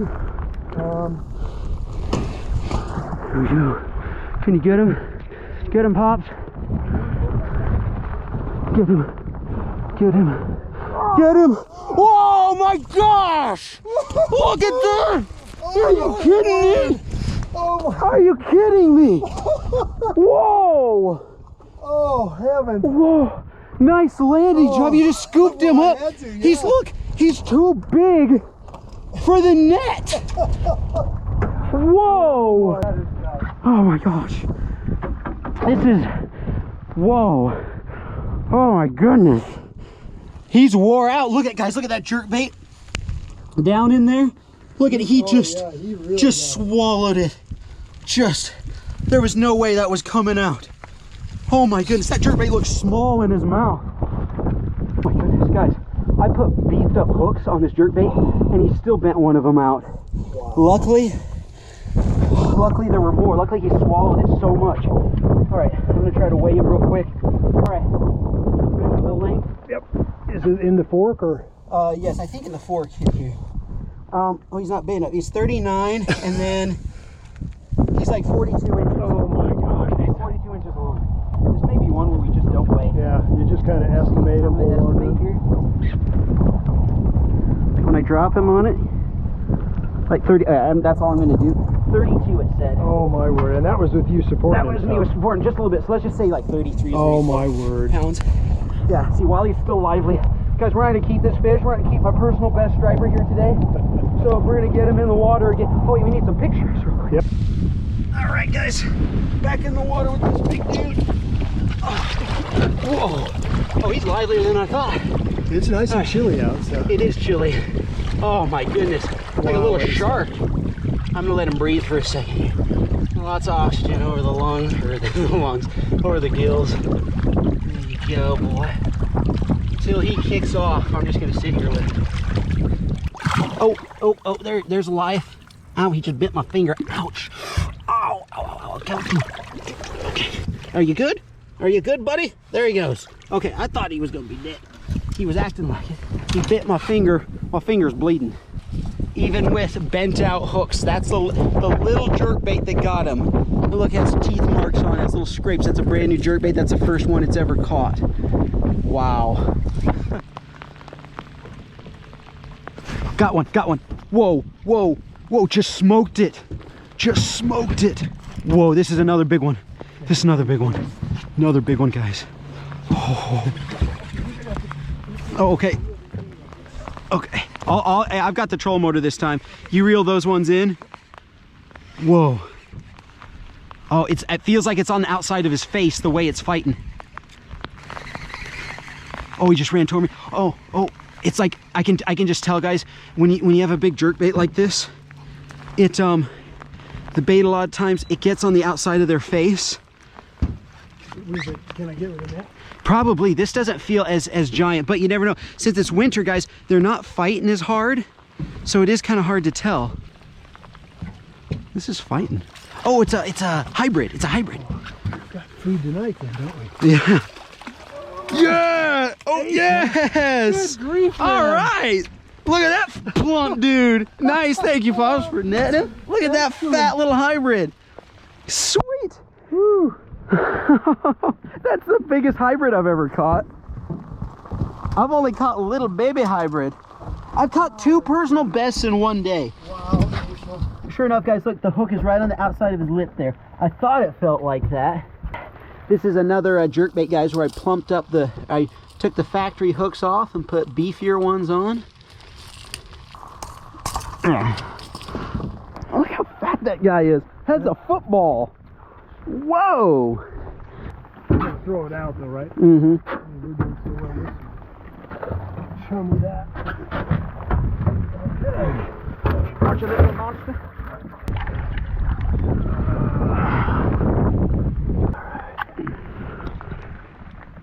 Look at that. 8.7 or so.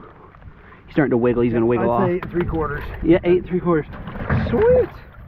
That is my two personal bests in one day.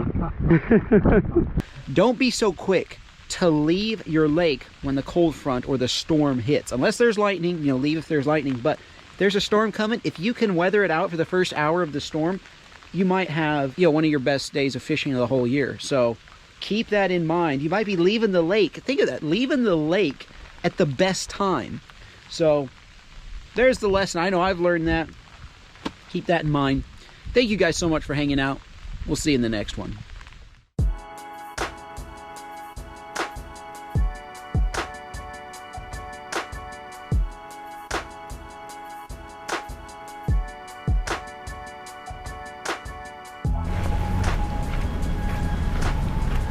Look at this.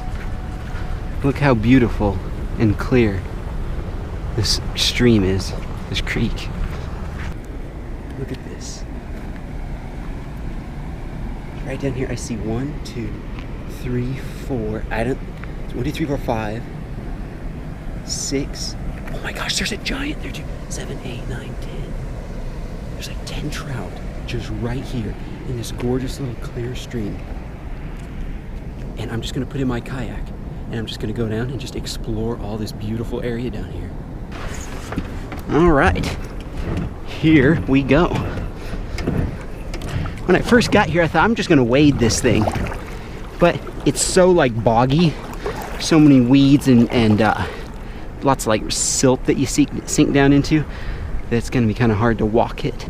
So what I'm just gonna do is I'm just gonna drift down, and then if I drift past a spot that looks really good, I'll just paddle back above it and then let my worms and stuff drift down naturally into the good looking spots.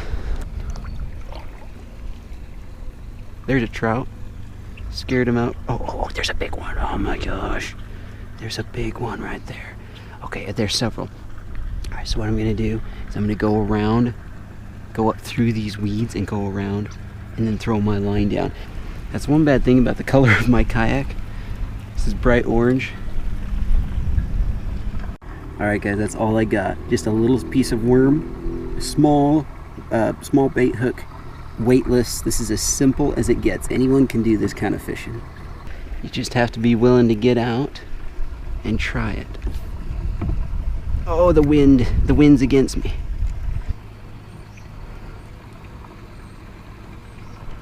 Got one. Oh, it's a good one. It's a good one. Right at first cast. First cast. Oh, and it is a keeper. Look at that. Beautiful. Look at that. Beautiful. Perfect eating size. Look at that. Wow. There we go. Got him on a stringer. I always put them on a stringer before you take the hook out, because I've done the old trick that I think everyone does, where you take the hook out, then go to put the fish on the stringer, and it gets away. Alright guys, I'm going to tell you about a little Idaho secret. It's not really a secret, it's not like everybody keeps it themselves, but it's just a secret because hardly anybody knows about it, or very few people about it. It's mostly an Idaho kind of northwest thing. There's this company called Dry Creek Outfitters, and they make some of the most fabulous soft baits, especially tubes. In fact, my entire tube tackle box is all Dry Creek Outfitters tubes. Make some of the best tubes around, and I was in the store the other day. They're based out of this tiny little town called Murtaugh, and I think it's like 300 people. That's how small it is. But they have some of the nicest lures come out of there, and everybody in Idaho knows about them. A lot of people in the Northwest know about them, but not a lot of other people outside of this area know about them. But anyway, I was in there the other day, and the owner and I were talking. He said that people are starting to find that trout are biting like crazy on his soft plastics, and I've only ever caught one trout on a soft plastic before. So I got some of these Dry Creek Outfitters tubes here, and so I'm gonna try a tube out for these trout. Look at that. He said anything with yellow in it is good. I have some variety here. I've got some of these. These are solar powered glow in the dark tubes. So I'm just gonna try a couple of these and see if I can catch some trout on plastics. And then what I'm gonna do, this is bass scent, Dry Creek bass scent. And I'm gonna stick it in the back of the tube, fill up the tube with scent. So that way when it's going through the water, scent will be washing out and hopefully it'll make it more appealing to those trout.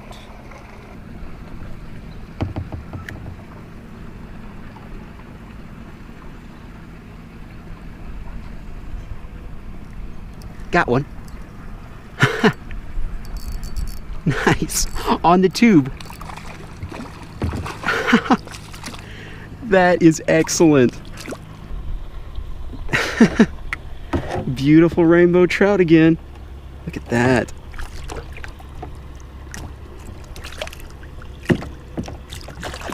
Oh, he got off. Hey. Well, I guess I already have one to keep. You know, I might eat two. Well, since he got off the hook, he deserves to live. There he goes. That is cool. On that tube right there. That is so cool. I love trying new things like this. I was a bass fisherman, hardcore, all the way when I was younger. I don't know, I like all kinds of fishing though, I've discovered. So I've been trying a lot of new things, especially the last few years. I'm having a blast. So this is one, and this is funny because this is changeable craw is the color, called the color. And it's just a really, like, it's kind of a translucent, just good color. It has orange and green flake. And this is actually one of my favorite smallmouth ones, but of course I have the bigger size. And the owner of the store said the trout are loving that color. So this is a little bit more natural. I'm gonna switch to this one instead. Got one. It's a nice one. Woo! on that, my drag set really likes to have 6-pound test. It's a good one. It's a fighter. On that Dry Creek tube, I switched to the changeable craw. My drag is very, very light, so. But it's because of these. Oh man, this is a good one. Look at that. Oh, look at that trout. That is cool. It suddenly sunk out of sight and my line popped because he hit it. Look at that gorgeous fish. Wow. That is fun. Beautiful. Such a pretty fish. I give up trying to know whether they're stocked or not. What I'm going to do is just measure him according to my fishing rod.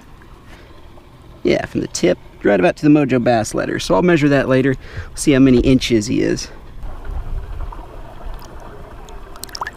There he goes.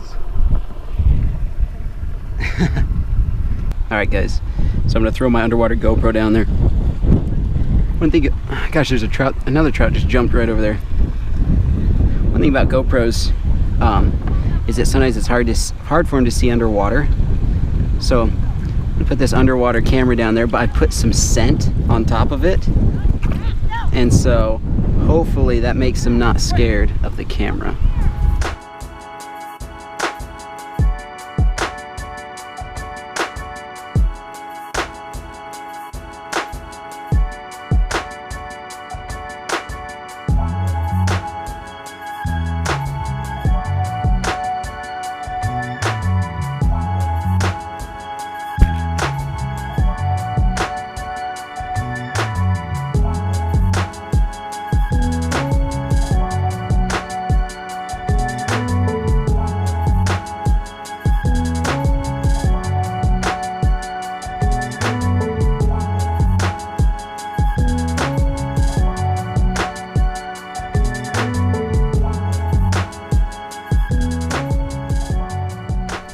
I'm gonna let my spot over there rest a second because I just cast the GoPro down, and it kind of freaks the trout out, and they're not scared of the GoPro itself, but it's like they become suspicious.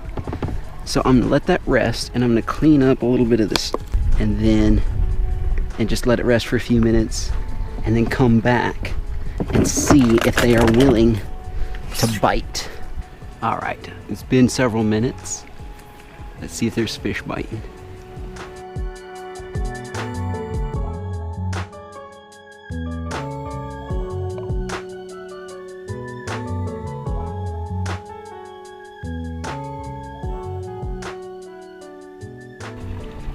Got one.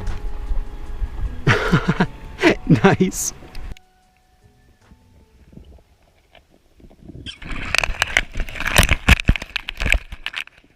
Oh, he got a... Oh, he's kind of tangled up in the GoPro. There we go. On a piece of worm. Cool. That is so cool. Always wet your hands before you grab trout, or make sure that they are wet. Because trout are a little bit more fragile than like bass and stuff. Beautiful fish though.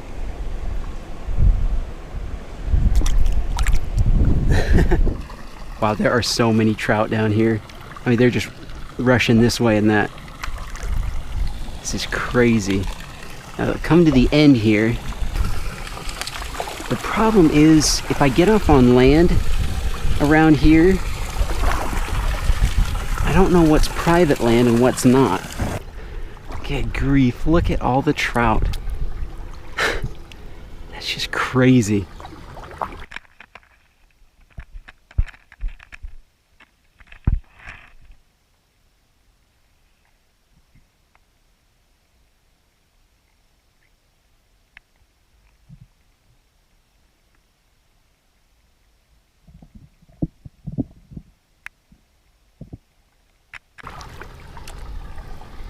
That is just crazy. There's a big old, oh, that's just a garden snake. There's a snake right there and frogs. Good grief, wildlife is out like crazy today. Now, I wonder if a frog would eat a worm. Should we see? Oh, he's, what the? I got him. I just caught a bullfrog. What the? Oh, there he goes. Hey, oh shoot. I'd have eaten that guy. I mean, he went right over. I just have a piece of nightcrawler on. I was not expecting that. I mean, he went right over and ate it up. No hesitation. There he goes again. Do I set the hook? Do I want to eat him? I'm going to keep the line taut so he can't swallow it. Boy, I did not know they were... He's trying to rush off with it. This is crazy. Hey. I haven't set the hook. He's just greedy. Hey, you. Look at him. Little greedy pig. If you let go of it. Hey. Gotcha. Ouch. You got it, Mike. Got him. Should I eat some frog? I've never done a frog catch and cook. Oh, never mind. He jumped out. Made the decision for me. So I've just kind of been walking around through this grove of trees here. I found an excellent little spot here. It's kind of windy today, and so I don't want my fire to be in the wind, but kind of out of the wind right here in this grove of trees.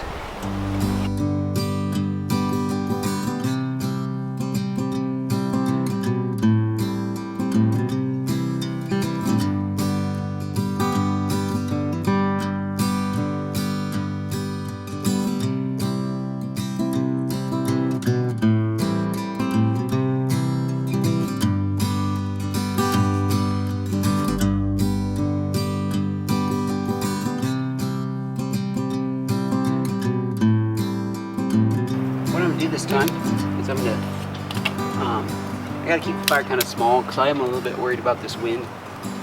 It's not so bad right here, but it blows through every once in a while. But I'm gonna build up a nice hot bed of coals, and then I had some subscribers tell me about or remind me, because I already knew about it, but tell me about cooking fish in aluminum foil. So I've got some of that with me. And that is the way I'm gonna cook my trout up this afternoon. Oh yes, and shout out to Johnny Harrell. Sorry if I messed up your name, Johnny. But thank you for being one of the first ones to always view and comment every single time. got my trout. Just gonna score. Let the flavors get down in the meat. Ooh, that meat meat is pink. Then I will add, it's been so hot outside today that my butter melted already. Add the butter to it. Flip it over. Add butter in that. Put some on the inside. Put it all, actually. That's a lot of butter. But everything's better with butter. And I got this brand new, this is so nice. Just an outdoorsman salt shaker. And it has salt on one side, pepper on the other. And it's so nice because it doesn't, if you ever carry around in your backpack, like try to carry salt and pepper, then it always eventually spills. But with this, as a screw-on cap, and so it doesn't spill, and then you have your salt and your pepper all in one place every single time. Mrs. Dash's, salt-free, excellent stuff. This, I tried it last time. Almost spilled the butter on myself. Nice seasoning on all sides of it, and some inside. That is all you need right there, folks. Now I'm wondering something here. I've done fish this way on the grill, but the flames don't quite touch the aluminum foil. I'm a little bit worried if I set it like right on the fire, it'll burn through. But I know aluminum foil can take some heat. I just don't want to mess up my fish. And while that is cooking, I'm just going to take this piece of corn on the cob, and I'm just going to set that right in the fire. I know I can do that for sure. Cook up a nice piece of corn on the cob there. Okay, so we had a funny thing kind of happen. My aluminum foil actually caught fire and burnt. Luckily I saved it. Not too bad. Fortunately I brought my frying pan. But I don't know. That was my first time trying that. Maybe I got it too much in the fire. I'm not sure what happened, but I'm gonna transfer it to the frying pan. It'll be good still. Luckily nothing was ruined. Now we're cooking. For real this time. Got a nice little flame going on underneath there. Got a wet rag that I soaked in the ice cold cooler on the handle, because on cast iron there's no way you're grabbing the handle when it's on an open flame.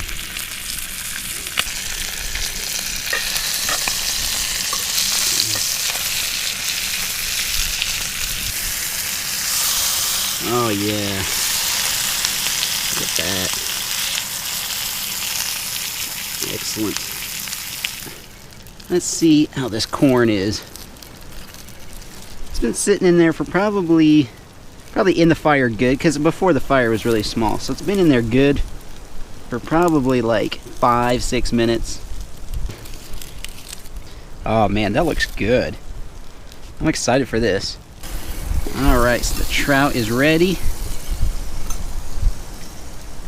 Take that. And then I'm going to pour the rest of this butter and seasoning right over it.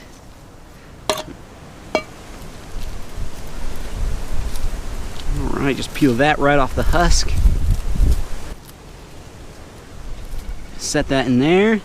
Boom, we got corn on the cob. Look at that. Fresh corn and trout cooked up over an open fire.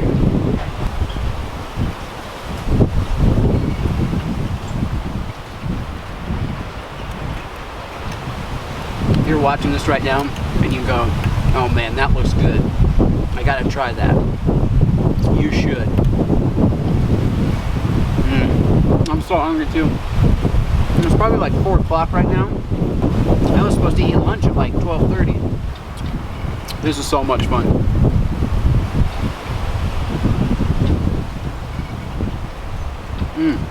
The skin has an excellent crisp on it. The corn's had a chance to cool.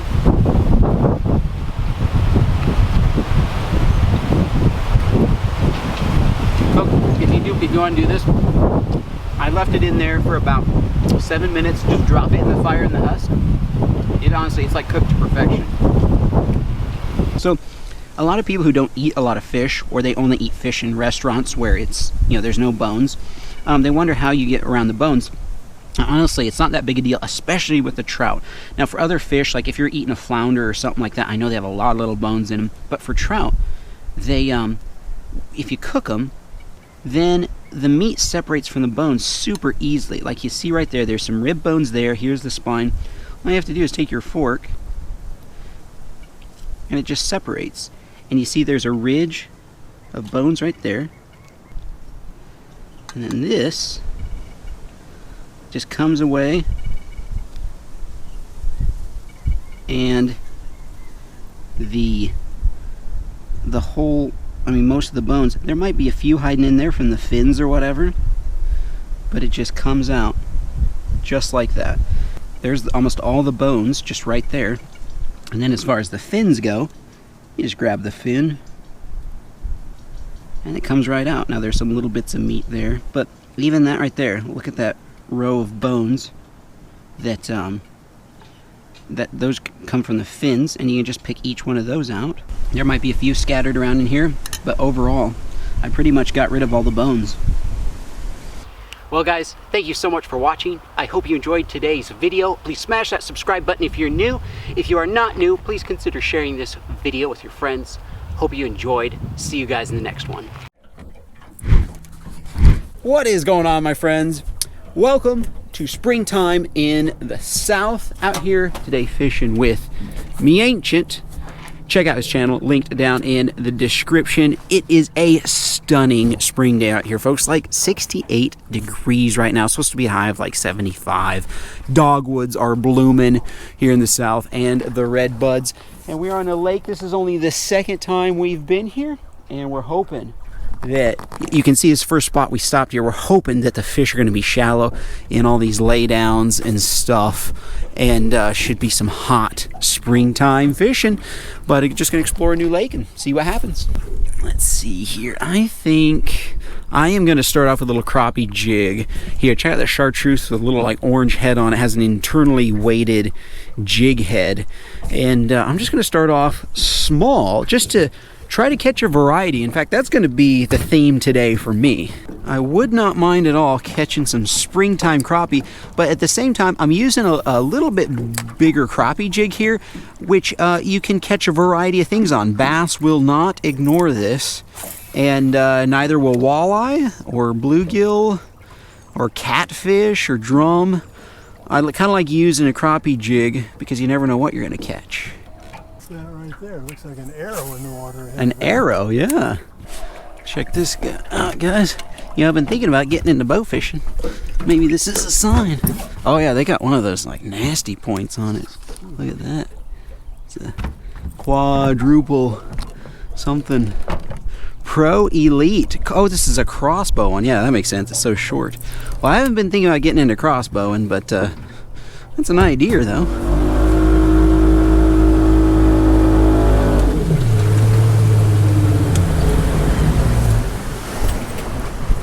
Alright guys, this is a long, shallow point. You see those metal rods sticking up? This almost reminds me of like an abandoned launch ramp. When we get up closer, we'll kind of show you. There's a bunch of like metal in the water. Thank you, sir. I was about to eat something, but I thought I have to catch a fish first before I eat a snack. Alright guys, I don't know if you can see, but there's like metal. Yeah, metal in the water right there. I don't know what structure used to be here, but it's probably good fishing. Thank you. Alright folks, I'm going to try a chartreuse cranker here. Just saw a big fish jump. Just going to crank it across this gravel point. Just going to slow roll this crankbait here. Got one. On the point. Is this a drum? This might be a drum. Oh, it's a white bass. No way. He's barely hooked. Yeah, could you get the net? Because I think if I try to lift him, it might pull out. Coming. Nice. That's a good eating size. Yes, thank you, Pops. Look at that, guys. That is what I'm talking about. Thank you. My dad suggested, he's like, here's a crankbait in case you want to throw it across that point. And That worked. Thank you, Pops. Indeed. Nice job. First fish of the day in the live well. That is excellent. Watch this. Right across these rocks here, right in the shade. Whoa. A big fish right there. Just look at that schooling fish right in front of us, Pops. Oh, yeah. Right when I made it cast too. All right. Just see that.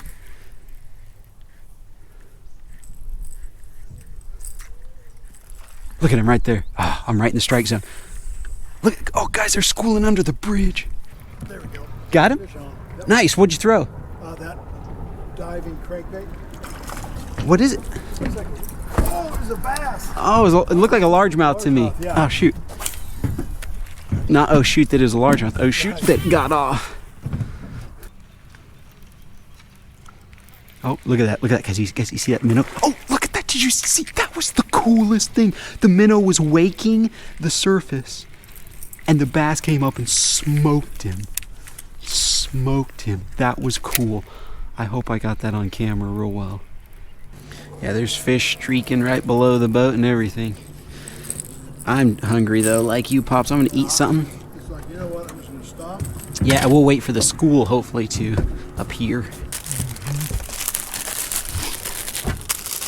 Lunchtime. All right, my friends, after a sumptuous lunch, I'm gonna go kind of completely different here. I'm getting out a night crawler. Since we're under a bridge, there might be some walleye. I'm just putting on like that whole night crawler there. And last time we were here, there's some walleye fishermen fishing this bridge, so. Right by the piling. Oh, I'm getting bit on the night crawler. Got him on the night crawler. Down in the deep stuff. See what this is? Mystery fish. Oh, it's just a little largemouth. He left, oh, I was about to say left me my worm and then he just tore it apart. I wanted to catch the variety. Nope, it's a spotted bass. We could seriously keep this one if we wanted. I feel the rough spot on his tongue. You know, we'll throw him in there, and if we want to cull him later, we can. How about that? There's no size limit on spotted bass, folks. Ooh, they are excited in there. Let's get another crawler out here. These guys are lively. All right, little crawler, I'm going to throw you right down here. Need you to get a big one. Get me a frosty root beer while my line is sinking. Old-fashioned since 1939. Oh, I'm getting bit again. Got him. Yes. Quick work. Another spotted bass. Pops. Oh, this guy has red eyes. Wait, did I just catch one of those rare? I think I did. Pops, I think I just caught a red eye bass. Oh, red eye. One of those rare, or not rare, but if they don't have them in all parts of the country. I think this is. Oh, his red eyes went away. But guys, yeah, look how he's like a little bit grayer. I've seen pictures. It's been a while since I've seen pictures. But guys, tell me, he has a little rough spot on his tongue, it looks like. It does look like he has red eyes. Is that a red eye? Could somebody tell me in the comment section? Down south they have a type, they have several, like shoal bass, and in Texas they have even more different types of rare bass. All right, little feller. Well, that is cool, guys. The variety is exactly what I wanted to do. He just takes off. Told my dad, I said, I'm just going for like every species I can catch today. Oh, this old-fashioned root beer, frosty root beer, is good. My dad said he used to drink this when he was younger. I've got one in there for you if you want. Oh, thank you. Reminds me of my Uncle Johnny and Aunt Gladys. They used to. Cousin Glenn, Cousin Eldon, and Cousin Jeannie. That was a big deal. You knew it was a party or celebration when we had Frosty. Kind of like an Andy Griffith show. Run uptown, get a bottle of pop. It was a special thing. Yep. Guys, there's definitely been some hatch of like water bugs.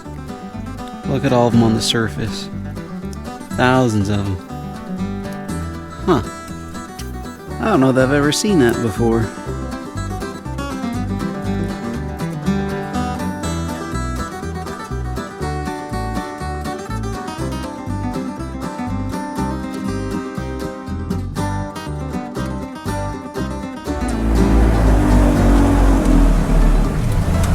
This might be the juice, Pops. Yes.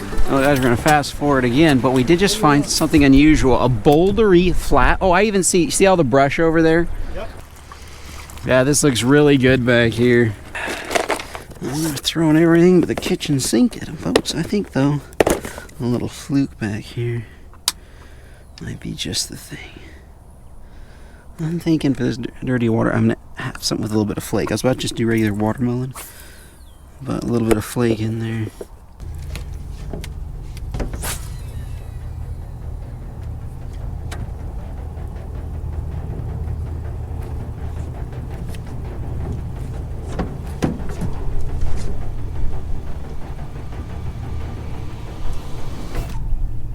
Oh, actually, I got a fish. I got a fish. You got one? Yes, sir, I do. It's a good one, too. Good. Nice. It's a good fish. I have it hooked weird. This is a fish, boy. Oh, I got a hook. No, that's a bass. What is that? Pops, it looks like a giant walleye.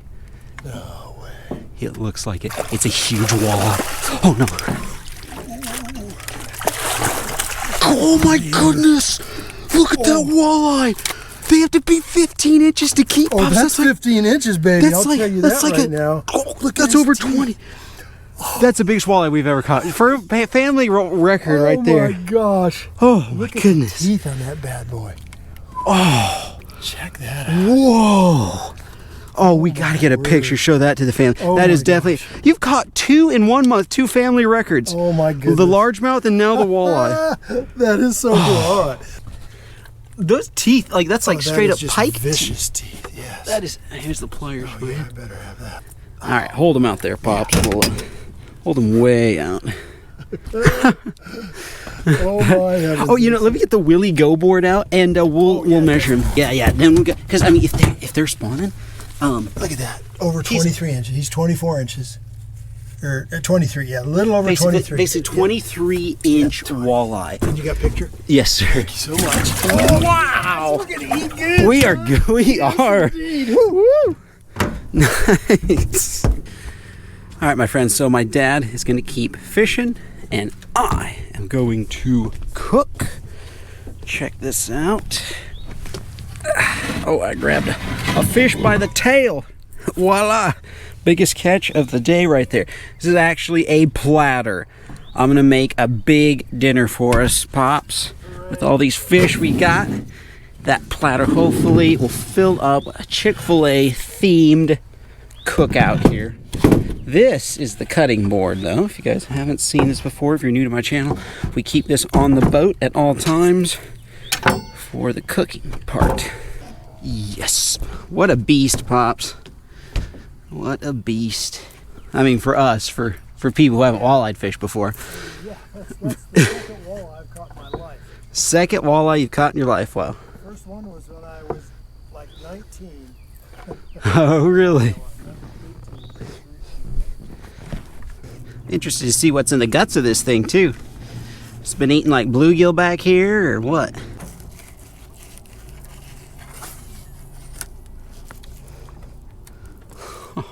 Pops, hopefully you're hungry for walleye nuggets. Look at that, folks, just little medallions going in. Boneless, skinless chicken nuggets, fish nuggets.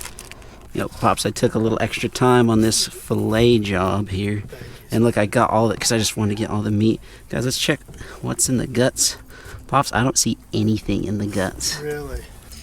And then we're saving this fillet, folks. We're going to take it back home. I'm going to give it to my mama. In fact, I'll probably fry it up for her because one of her favorite freshwater fish is the old walleye. So we got half for us, half for her. It's so crazy that fish was swimming around a few minutes ago, and it's going to be in a frying pan in just a little bit. We've had a lot of fun in this boat, Pops. Yes, sir. Since 2007. I remember you driving it down the driveway for the first time. We ran down. I remember when we'd go, we'd just sit in it. Us boys would just sitting in the driveway. And we'd imagine we were fishing or whatever. You know, it's your mom that talked me into buying it. Mama talked you into buying it? She did. What did she say? Well, we thought about it for over a week, and she said, Lynn, the boys are only young once. It's big enough for all of you. We should just go ahead and get it. Sure glad you did. Ladies and gentlemen, I'm breaking out the big cook setup for a big feast here. The big frying pan, big lid, and a little R2 here. Looks like a robot. How you doing, buddy? That's good. It's been a while. Yeah, I know. Alright. I'll take you out more often from now on then, okay? I need you for the big important jobs. Alright, and then in the Ace Videos backpack, I have everything else I need. Link to these in the description. Little Ace logo on there. Keep all my cooking stuff in here, and today we're gonna try a bunch of in fact, all the Chick-fil-A seasonings. I have every single available one, from Chick-fil-A sauce, ranch, and Polynesian zesty buffalo, sweet and spicy sriracha, which has been a great addition to the lineup, and barbecue. It's great dipping chicken in any one of those. It'll be good dipping fish. In fact, we'll have to taste test, Pops, and see which one tastes the best on fish. All in here, got the fuel, and this is something brand new, ladies and gentlemen. Check it out. The giant bottle of my Ace First Cast seasoning. This is a 26-ounce beast of a bottle. For those of you who are super fans of my First Cast seasoning, this is finally available in the store. I'll link it down in the description, one of the top links. Oh my, I just realized the dial is on this side. It's always a bit risky cooking on the edge of the boat like this, folks. Don't want the... Oh, this is so nice and safe. Gotta be careful not to knock it over the edge. Peanut oil going in. Oil is always just a personal preference. Remove that. It's my first time using this. And look, we have the mouth that where if you need to really pour it out, you know, or if you need to just sprinkle it out, we have that option as well. Just putting some plain fish fry in there, about half a bag, and then just dumping a bunch of my First Cast seasoning in there. A little extra salt too. That's what I think. Give that a mix. I'm using Ziploc bags. Do you have one? Oh, I thought you had one.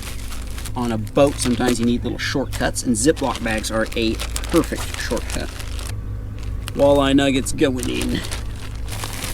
And we just mix it around like so.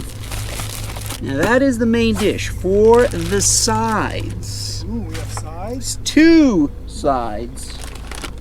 Check it out.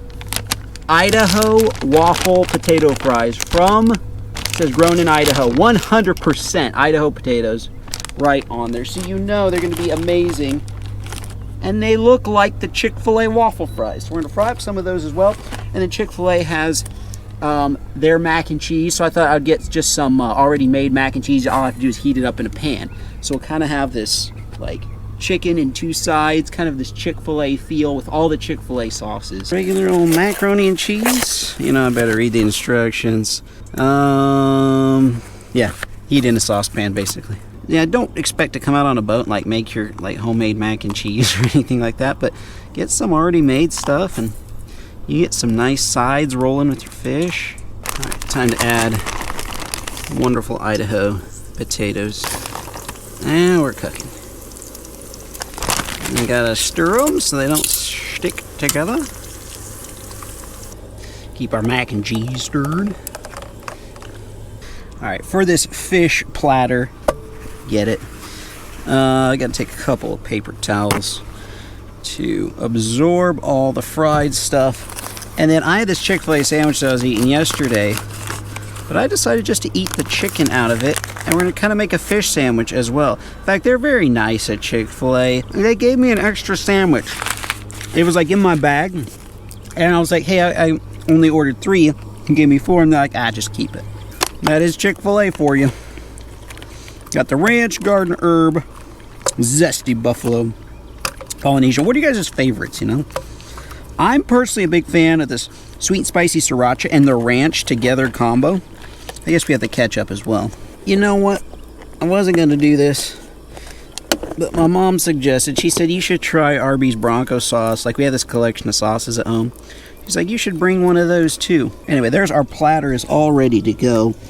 And we have the Rogue Arby's Bronco sauce in there. Let's see how the fries are doing.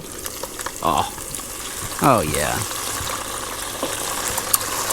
Hear the bubbling and the squeaking. Those are ready to come out, I think. I'm basically making a captain's platter here, Pops. I tell you what, I am so hungry. Salt them up good. Walleye nuggets going in. Yes.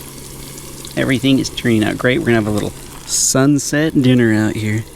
It is a beautiful spring day.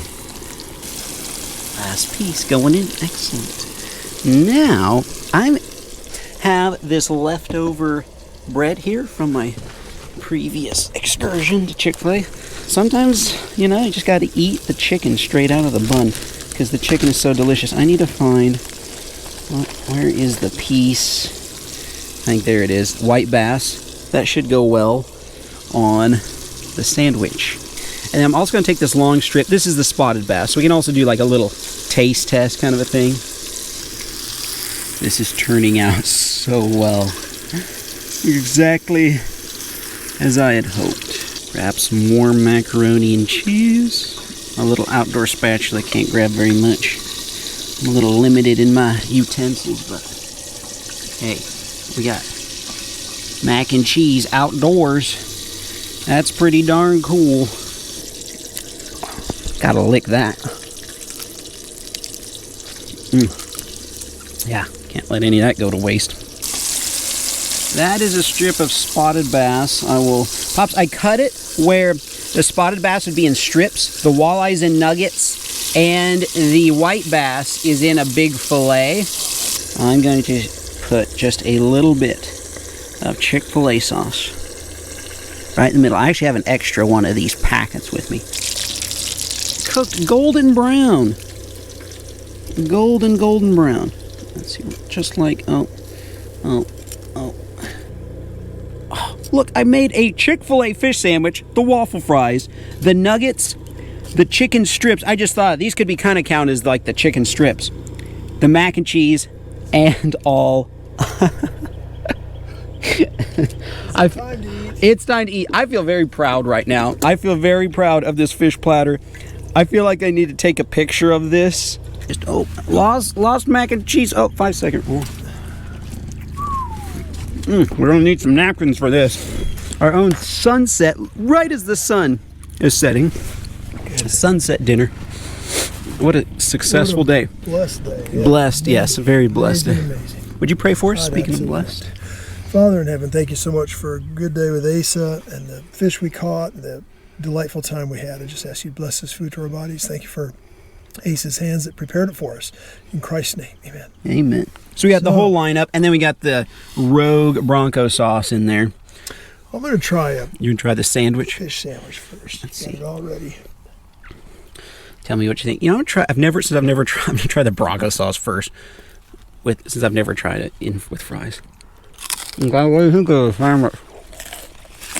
Sorry, didn't mean to spit on you. It's really good. I'm so hungry. I might not be the best judge of this stuff as far as really goes, but it tastes really good. I'm going to try walleye in the spicy sriracha. And then I dip just a little bit of ranch. You got to have that little flavor of, I'm going to just try walleye by itself. Okay. Cheers. Cheers. That walleye. Wow. That walleye is just delectable. You cooked it perfectly. I like that double thing you got going. That's really good. I'm going to try fish in the Chick-fil-A sauce, just the classic. Okay, and this is the bass? That's the spotted bass right there. Those pieces might be too. Okay. I know that piece is. Okay. Should we break it? Yeah, let's break it. Man, you got the better part. I'm going to try some Polynesian sauce. This used to be one of my favorites, I think, because it was so new to me. But I mean, it's a great sauce. But I've kind of gone back to the Chick-fil-A being my favorite. I don't know why we call spicy sauce buffalo sauce. I always think of big buffaloes. That's never made sense to me. But You know, all the fish is so good. And what's this one here? Good in, that's barbecue. Okay. You know, I haven't tried fish. You know, I kind of overlooked it, to be honest. I was like, I just overlooked it. It's fish and Chick-fil-A barbecue. My mind is open. What a beautiful evening. This is something, isn't it? Mm-hmm. So which one do you like better? Well, so far, I'm going this way. I've enjoyed the barbecue, actually, so far. I don't care for that. What's this? Is that That's buffalo. Yeah. Buffalo's not. No, it's not. Jam. I like them. I'm going to have to go with the sriracha. Guys, sweet and spicy sriracha. Little ranch. That is the best sauce with this fish, I think. Why is that mac and cheese so good, too? That is crazy for just like instant mac and cheese. Well, I think, Pops, without a doubt, the walleye's the best fish. Absolutely. Okay. Absolutely. What's your favorite sauce? I like what you're doing here with that sriracha and ranch. That is really tasty. That goes very well with fish, my friends, a spicy sriracha. Guys, this just might be the best catch and cook I've ever done. It's certainly been one of the most enjoyable ones in the top 3 for me. So thank you guys so much for watching. Hope you guys enjoy. We'll see you in the next one.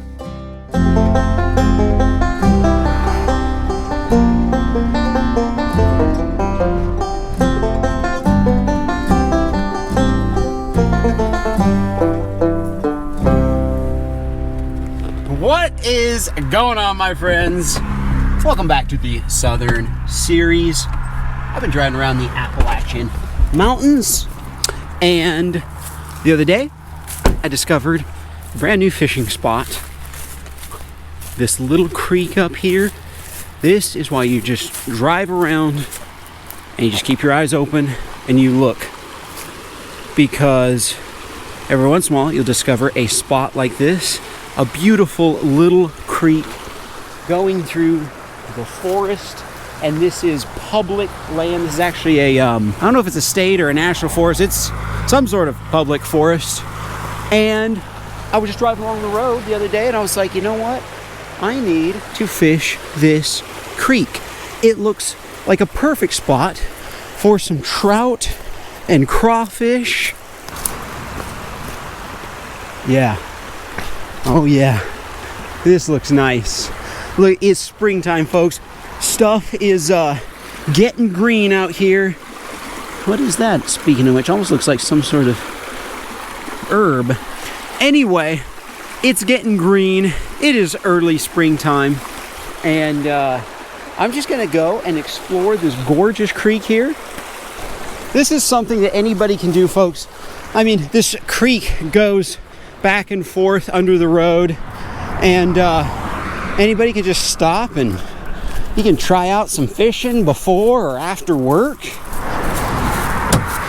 Maybe plan on cooking your dinner for the evening. Bring a few things with you, and that way if you catch something you can cook it up. Got some waders on so that the icy cold creek doesn't freeze my legs off. I think what I'm gonna do is get rigged up before I start. Yeah, I'm gonna get a tube from the Ace Videos tube tackle box. Link to this in the description. And I'm gonna start out with one of my favorite, hare's ear, it's called. These in there. Oh, there we go. All right, let's go. I love this. Just exploring new spots.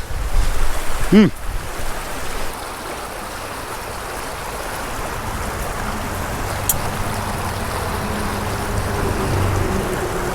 gonna fish right under that log up there. Oh, the wind caught, dang it. The wind caught it. Oh, I see a trout. He's looking at it. God, oh, he got off. Guys, a trout came right over. As soon as it hit the water, he appeared and grabbed it. All right, change up of plans here. I've decided to switch to this tiny little brown trout looking jerkbait. It's great for a reaction bite. Sometimes too, you can get bigger trout on these little suckers. Oh, I see a trout right there. I don't know if you guys can see him. He's like right there. If you get a bite on one lure and they won't bite it a second time, switch lures, and sometimes that's all you need to do to get them to bite. He attacked it. Got him, got him. I saw it come over. One came over and attacked it. Whoa, whoa, whoa. Hey, whoa. No, gotcha. Oh, you little monster. Got him. Yes. One came over and attacked it, and he missed it or something. I don't know what happened. And so the second one came over and ate it. Yes, first fish of the day. Boy, this guy is wiggly. Hey, whoa. This is a desperate little trout. Look at that, guys. Nice eating size there. For a creek, that's a good size. For a creek this small. They generally don't get to be giants in here. Boy, this guy is feisty. I'm gonna look at him. Sweet.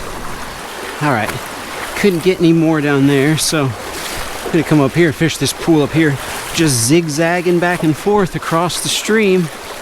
Just follow it up for a ways. Check it out. We got little flowers and stuff coming up. I'm so glad it is spring. This spot looks extra good. All right, what I'm gonna do is try to flip it right under the tree, or kind of under the tree, under the rock there. Give it a few flicks.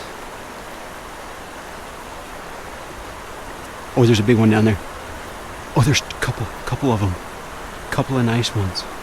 A couple of nice ones down there came out. You know, folks, I see several trout down there, but they're kind of just looking at it.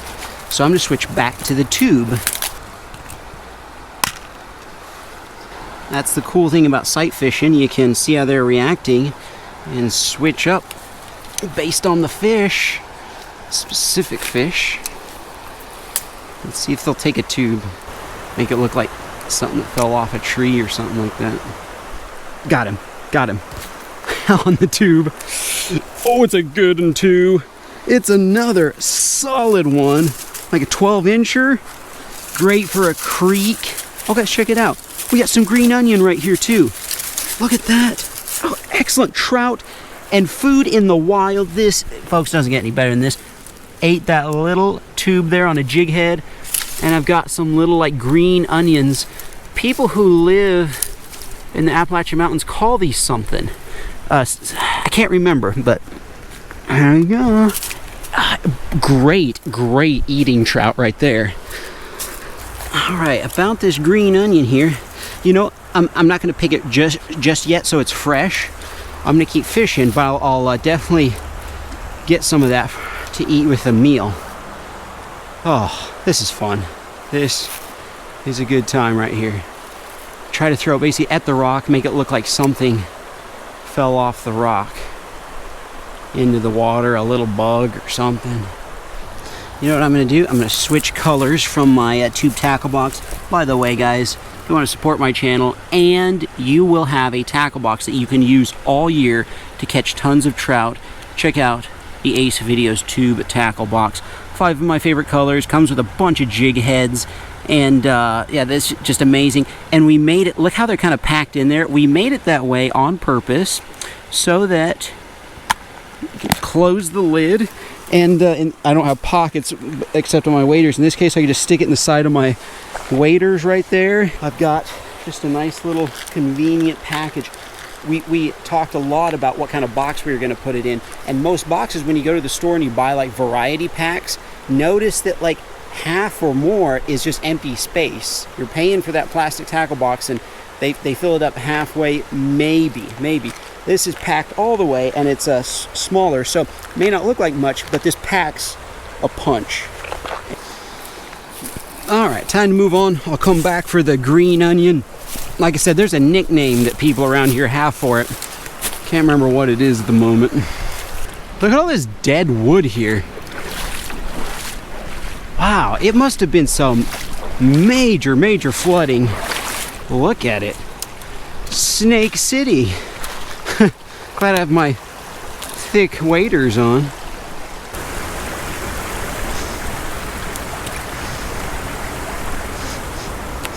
It's funny, this log smells really good. Oh, I love that smell. Like how it's old on the outside, but new and fresh on the inside. And it smells amazing. I wonder what kind it is. Huh.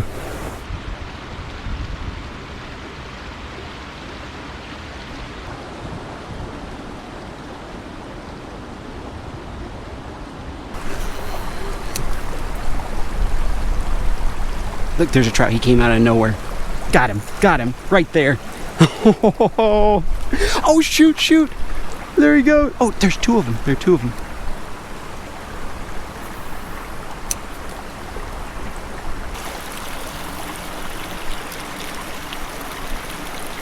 Oh, shoot.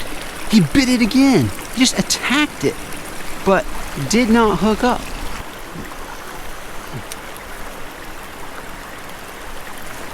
Got him. No, missed him again. Why am I keep missing these fish?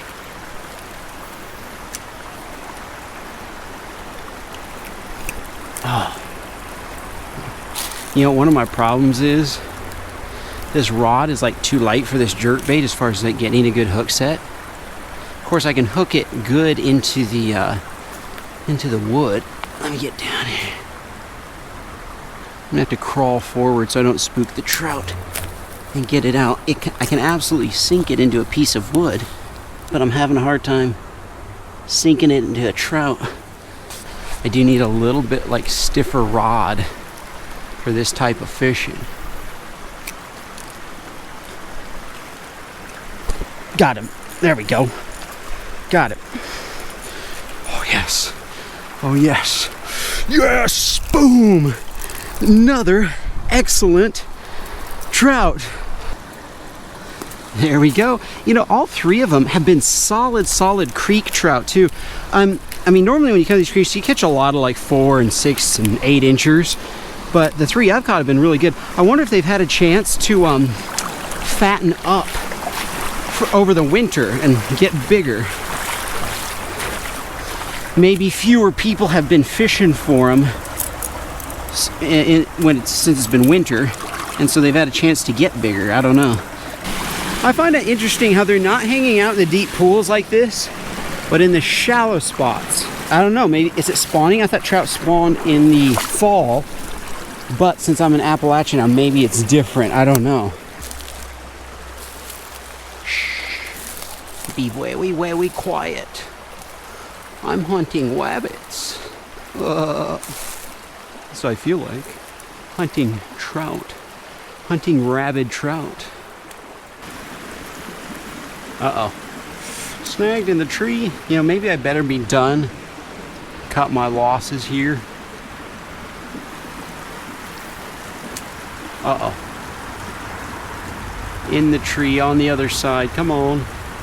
Oh, in the next tree. And I gotta, you know what? I'm gonna be done for now. I got 3 trout. Had to work for them, but I got 3. I am gonna try to catch some crawfish now.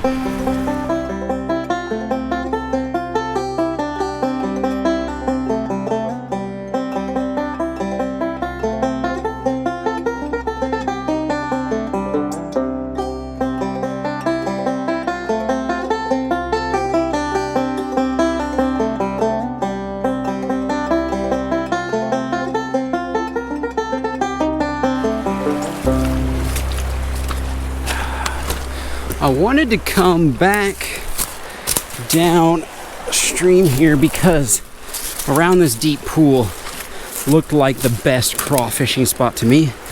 Get my knife out. The easiest way I have found to catch crawdads in creeks like this is to simply fillet your catch and stick it on the bottom and they'll come find it. I like all these big rocks right here. So many spots for crawfish to come. Let's see. I think I'm gonna stick it right here.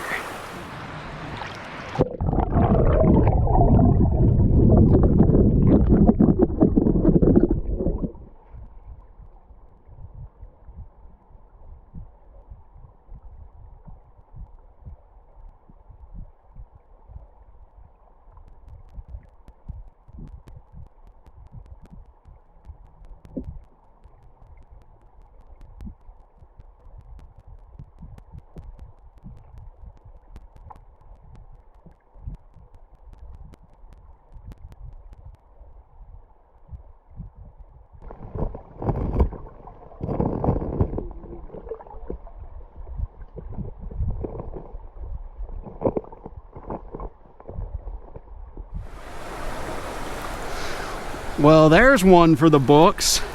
Look at that little guy.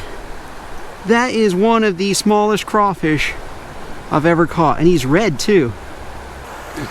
Ladies and gentlemen, I've always wanted a crawfish aquarium, and there's no better start than a little guy like that. I'm gonna consider it because I have lots to do. I don't know if I need another hobby, but that would be cool to have a baby crawfish as a pet and watch it grow, then eat them. Just kidding.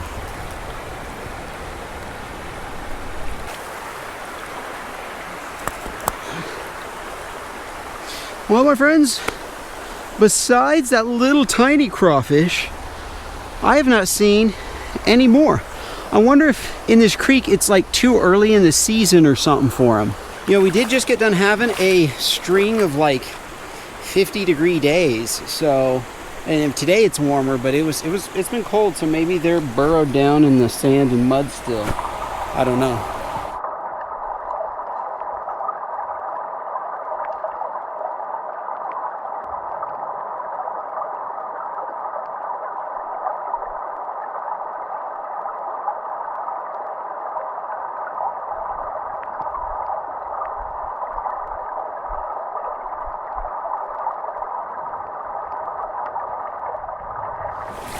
What the? Well, the head of the fish is gone. It must be under there.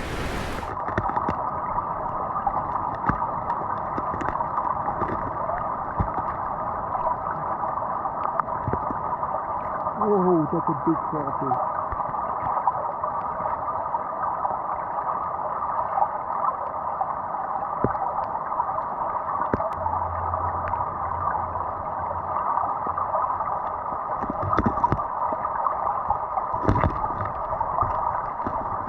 Whoa! Whoa! Well, I finally... Oh, no! Oh, there he is. This guy's got big mitts. Don't want to mess with him. Got him. This is a big crawfish. Well, it took a while. I was wrapping up. And, but we got one. Well, cool. One crawfish. I'll take it. Perfect. Cool. I almost forgot. I came back for it. My little clump of green, whatever this, not cabbage, onion, green onion here. I'm sure that the forest floor, it's gonna have this all over in a week or two now that the weather's gotten warmer. Oh, look, check it out right here. I found even more. I thought there has to be more. If this stuff's growing, sure enough, look at it all over. There we go. I think that's a wrap as far as hunting and gathering goes. Let's get to cooking. All right, folks, so I had considered cooking on the back of my truck, but there's a park down the way, and I'd like a picnic table. I'd like the use of a picnic table.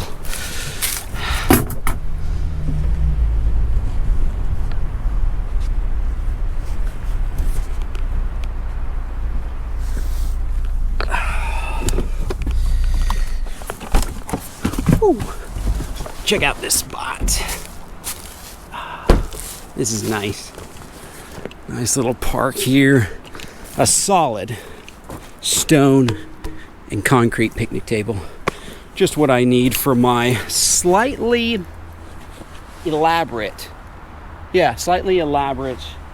recipe today. So check out the spread here, folks. I am dual wielding today. I've got the propane and the butane burner going because I'm cooking fish and chips, and I want them to both come out kind of at the same time instead of eating one and then eating the other. I have here a potato for the chips. The trout are ready. Got the flour, and I'm going to use Zach Fowler's smoked chipotle hot sauce. Show you how I'm going to use that in a minute. Got some Slap Ya Mama's seasoning here that I've had in my truck for a while, and it's getting low and I need to use it up. Don't actually slap your mama, by the way, especially a Southern mother, because they slap back. Got my first cast seasoning and salt and pepper, and then something brand new here, a potato slicer or actually just any kind of vegetable slicer, but this is going to make, I think, perfect potato chips for me today for our fish and chips. And then I've still got the little crawfish in the bottle here. I think I'm going to have this guy as a pet. I'm going to put a little more thought on it. And then I've got here in the camper's coffee mug, the big crawdad. He's not too happy about being put in a mug, but it has a sealable top so he cannot get away. I've been losing some crawfish lately. Alright, so this thing has like 3 different settings, and I'm putting it on 1 because that's the thinnest slice. And anyway, take the potato and just start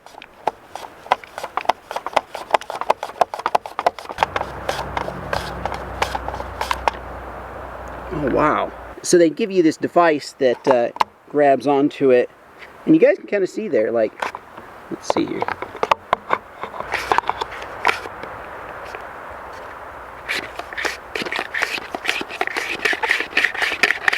See how that works? Very slick. And I have here a whole bowl of chips. Love trying new things. Have a new jar of Crisco. Oh, look at that. Just like the first scoop of peanut butter, you know, you don't want to ruin the top there, but you have to if you're going to enjoy it. I wonder how many people have eaten Crisco thinking it was like ice cream or whipped cream or something.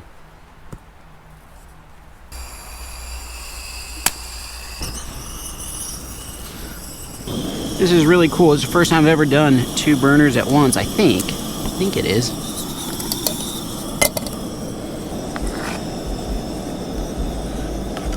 What a cool product, I think. It melts so fast, yet it hardens up so fast. Who invented this? Really? And then, while that's heating up, ladies and gentlemen, I have Zach Fowler's sauce here. He's actually the one that I invented my seasoning, but he produces the seasoning. When you order it from me, you actually order it from him, and he ships it out from Maine, where he lives. And that's how that works. It's a great collaboration. He has a big online store. I'll actually link it in the description if you guys want to check it out. He and I are going to probably collaborate here soon. We've been meaning to for a long time. But anyway, I'm just going to pour his hot sauce out here. And this is, I don't think I've ever done this for trout before, so this is going to be hopefully good. But take the hot sauce, and then you take a nice little trout, and you plop him in there. And that's going to be the coating before we drop him in the breading. There we go.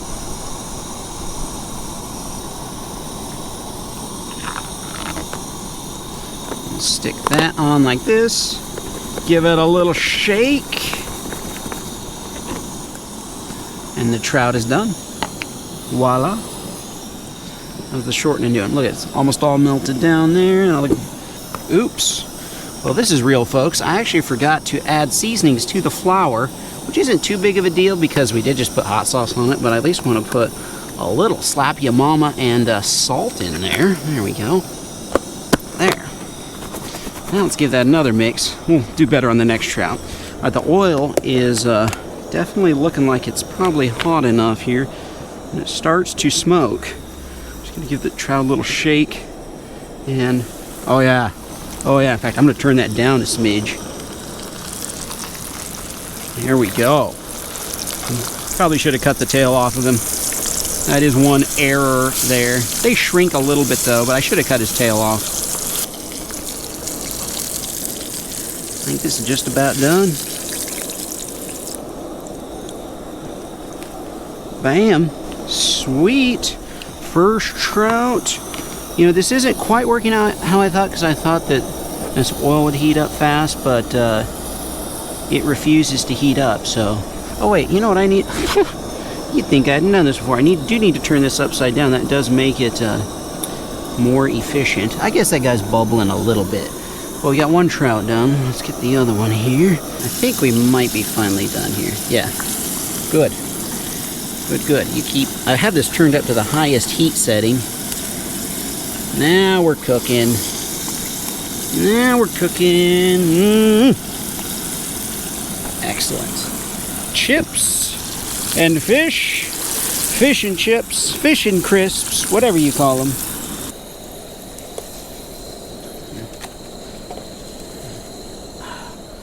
The last few potato chips.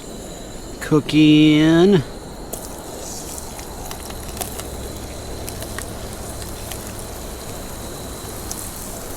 What a cool deal. How fun. Salt and pepper, these suckers.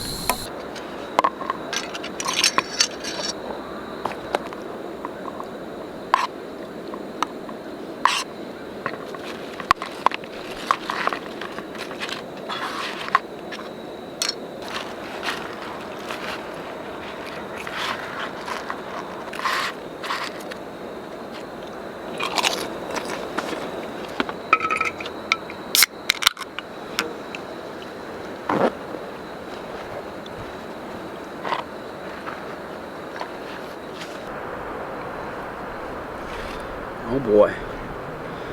Fish and chips. Macaroni salad's good. It's from the store. I didn't make myself. We do have cheer wine. I love cheer wine.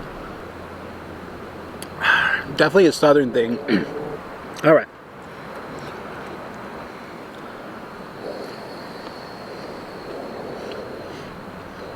Wow. That trout's really good. I love the kick between the Slap Ya Mama and then Zach Fowler's Chipotle. I mean, I got a nice spicy flavor in there. And the chips. You hear that crunch? I almost forgot. Got the crawfish here.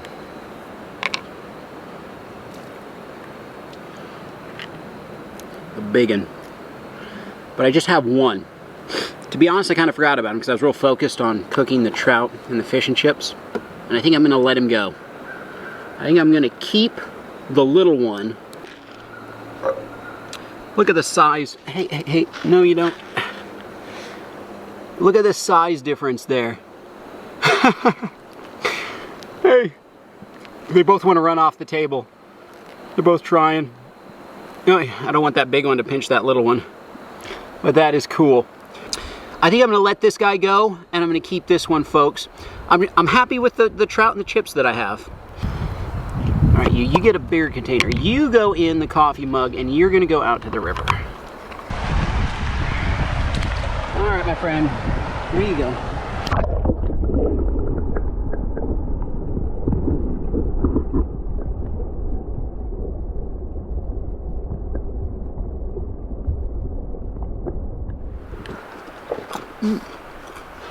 Let the crawfish go free. There's one other thing that I forgot about. The green onion. Since I was deep frying today, I kind of can't think of how I would have incorporated this into a recipe, unless you just deep fry this. I don't know. Deep fried vegetables, I'm not sure. Let's try a little raw. Doesn't taste like much. It's very aromatic. What I'll have to do is come out here and this would be really good sauteing. So I'll have to have a recipe where I'm going to saute something and I'll use some of this. I'm going to take this home and use it. So guys, I'd like to point something out here. This is something that anybody can do. Think about how many bridges you drive over in a day, and there might be crawfish and trout under them. You could stop off after work and catch a few, cook them up at a little park like this. Super fun thing. I enjoy it a lot. Hope you guys enjoyed. I'll see you in the next one.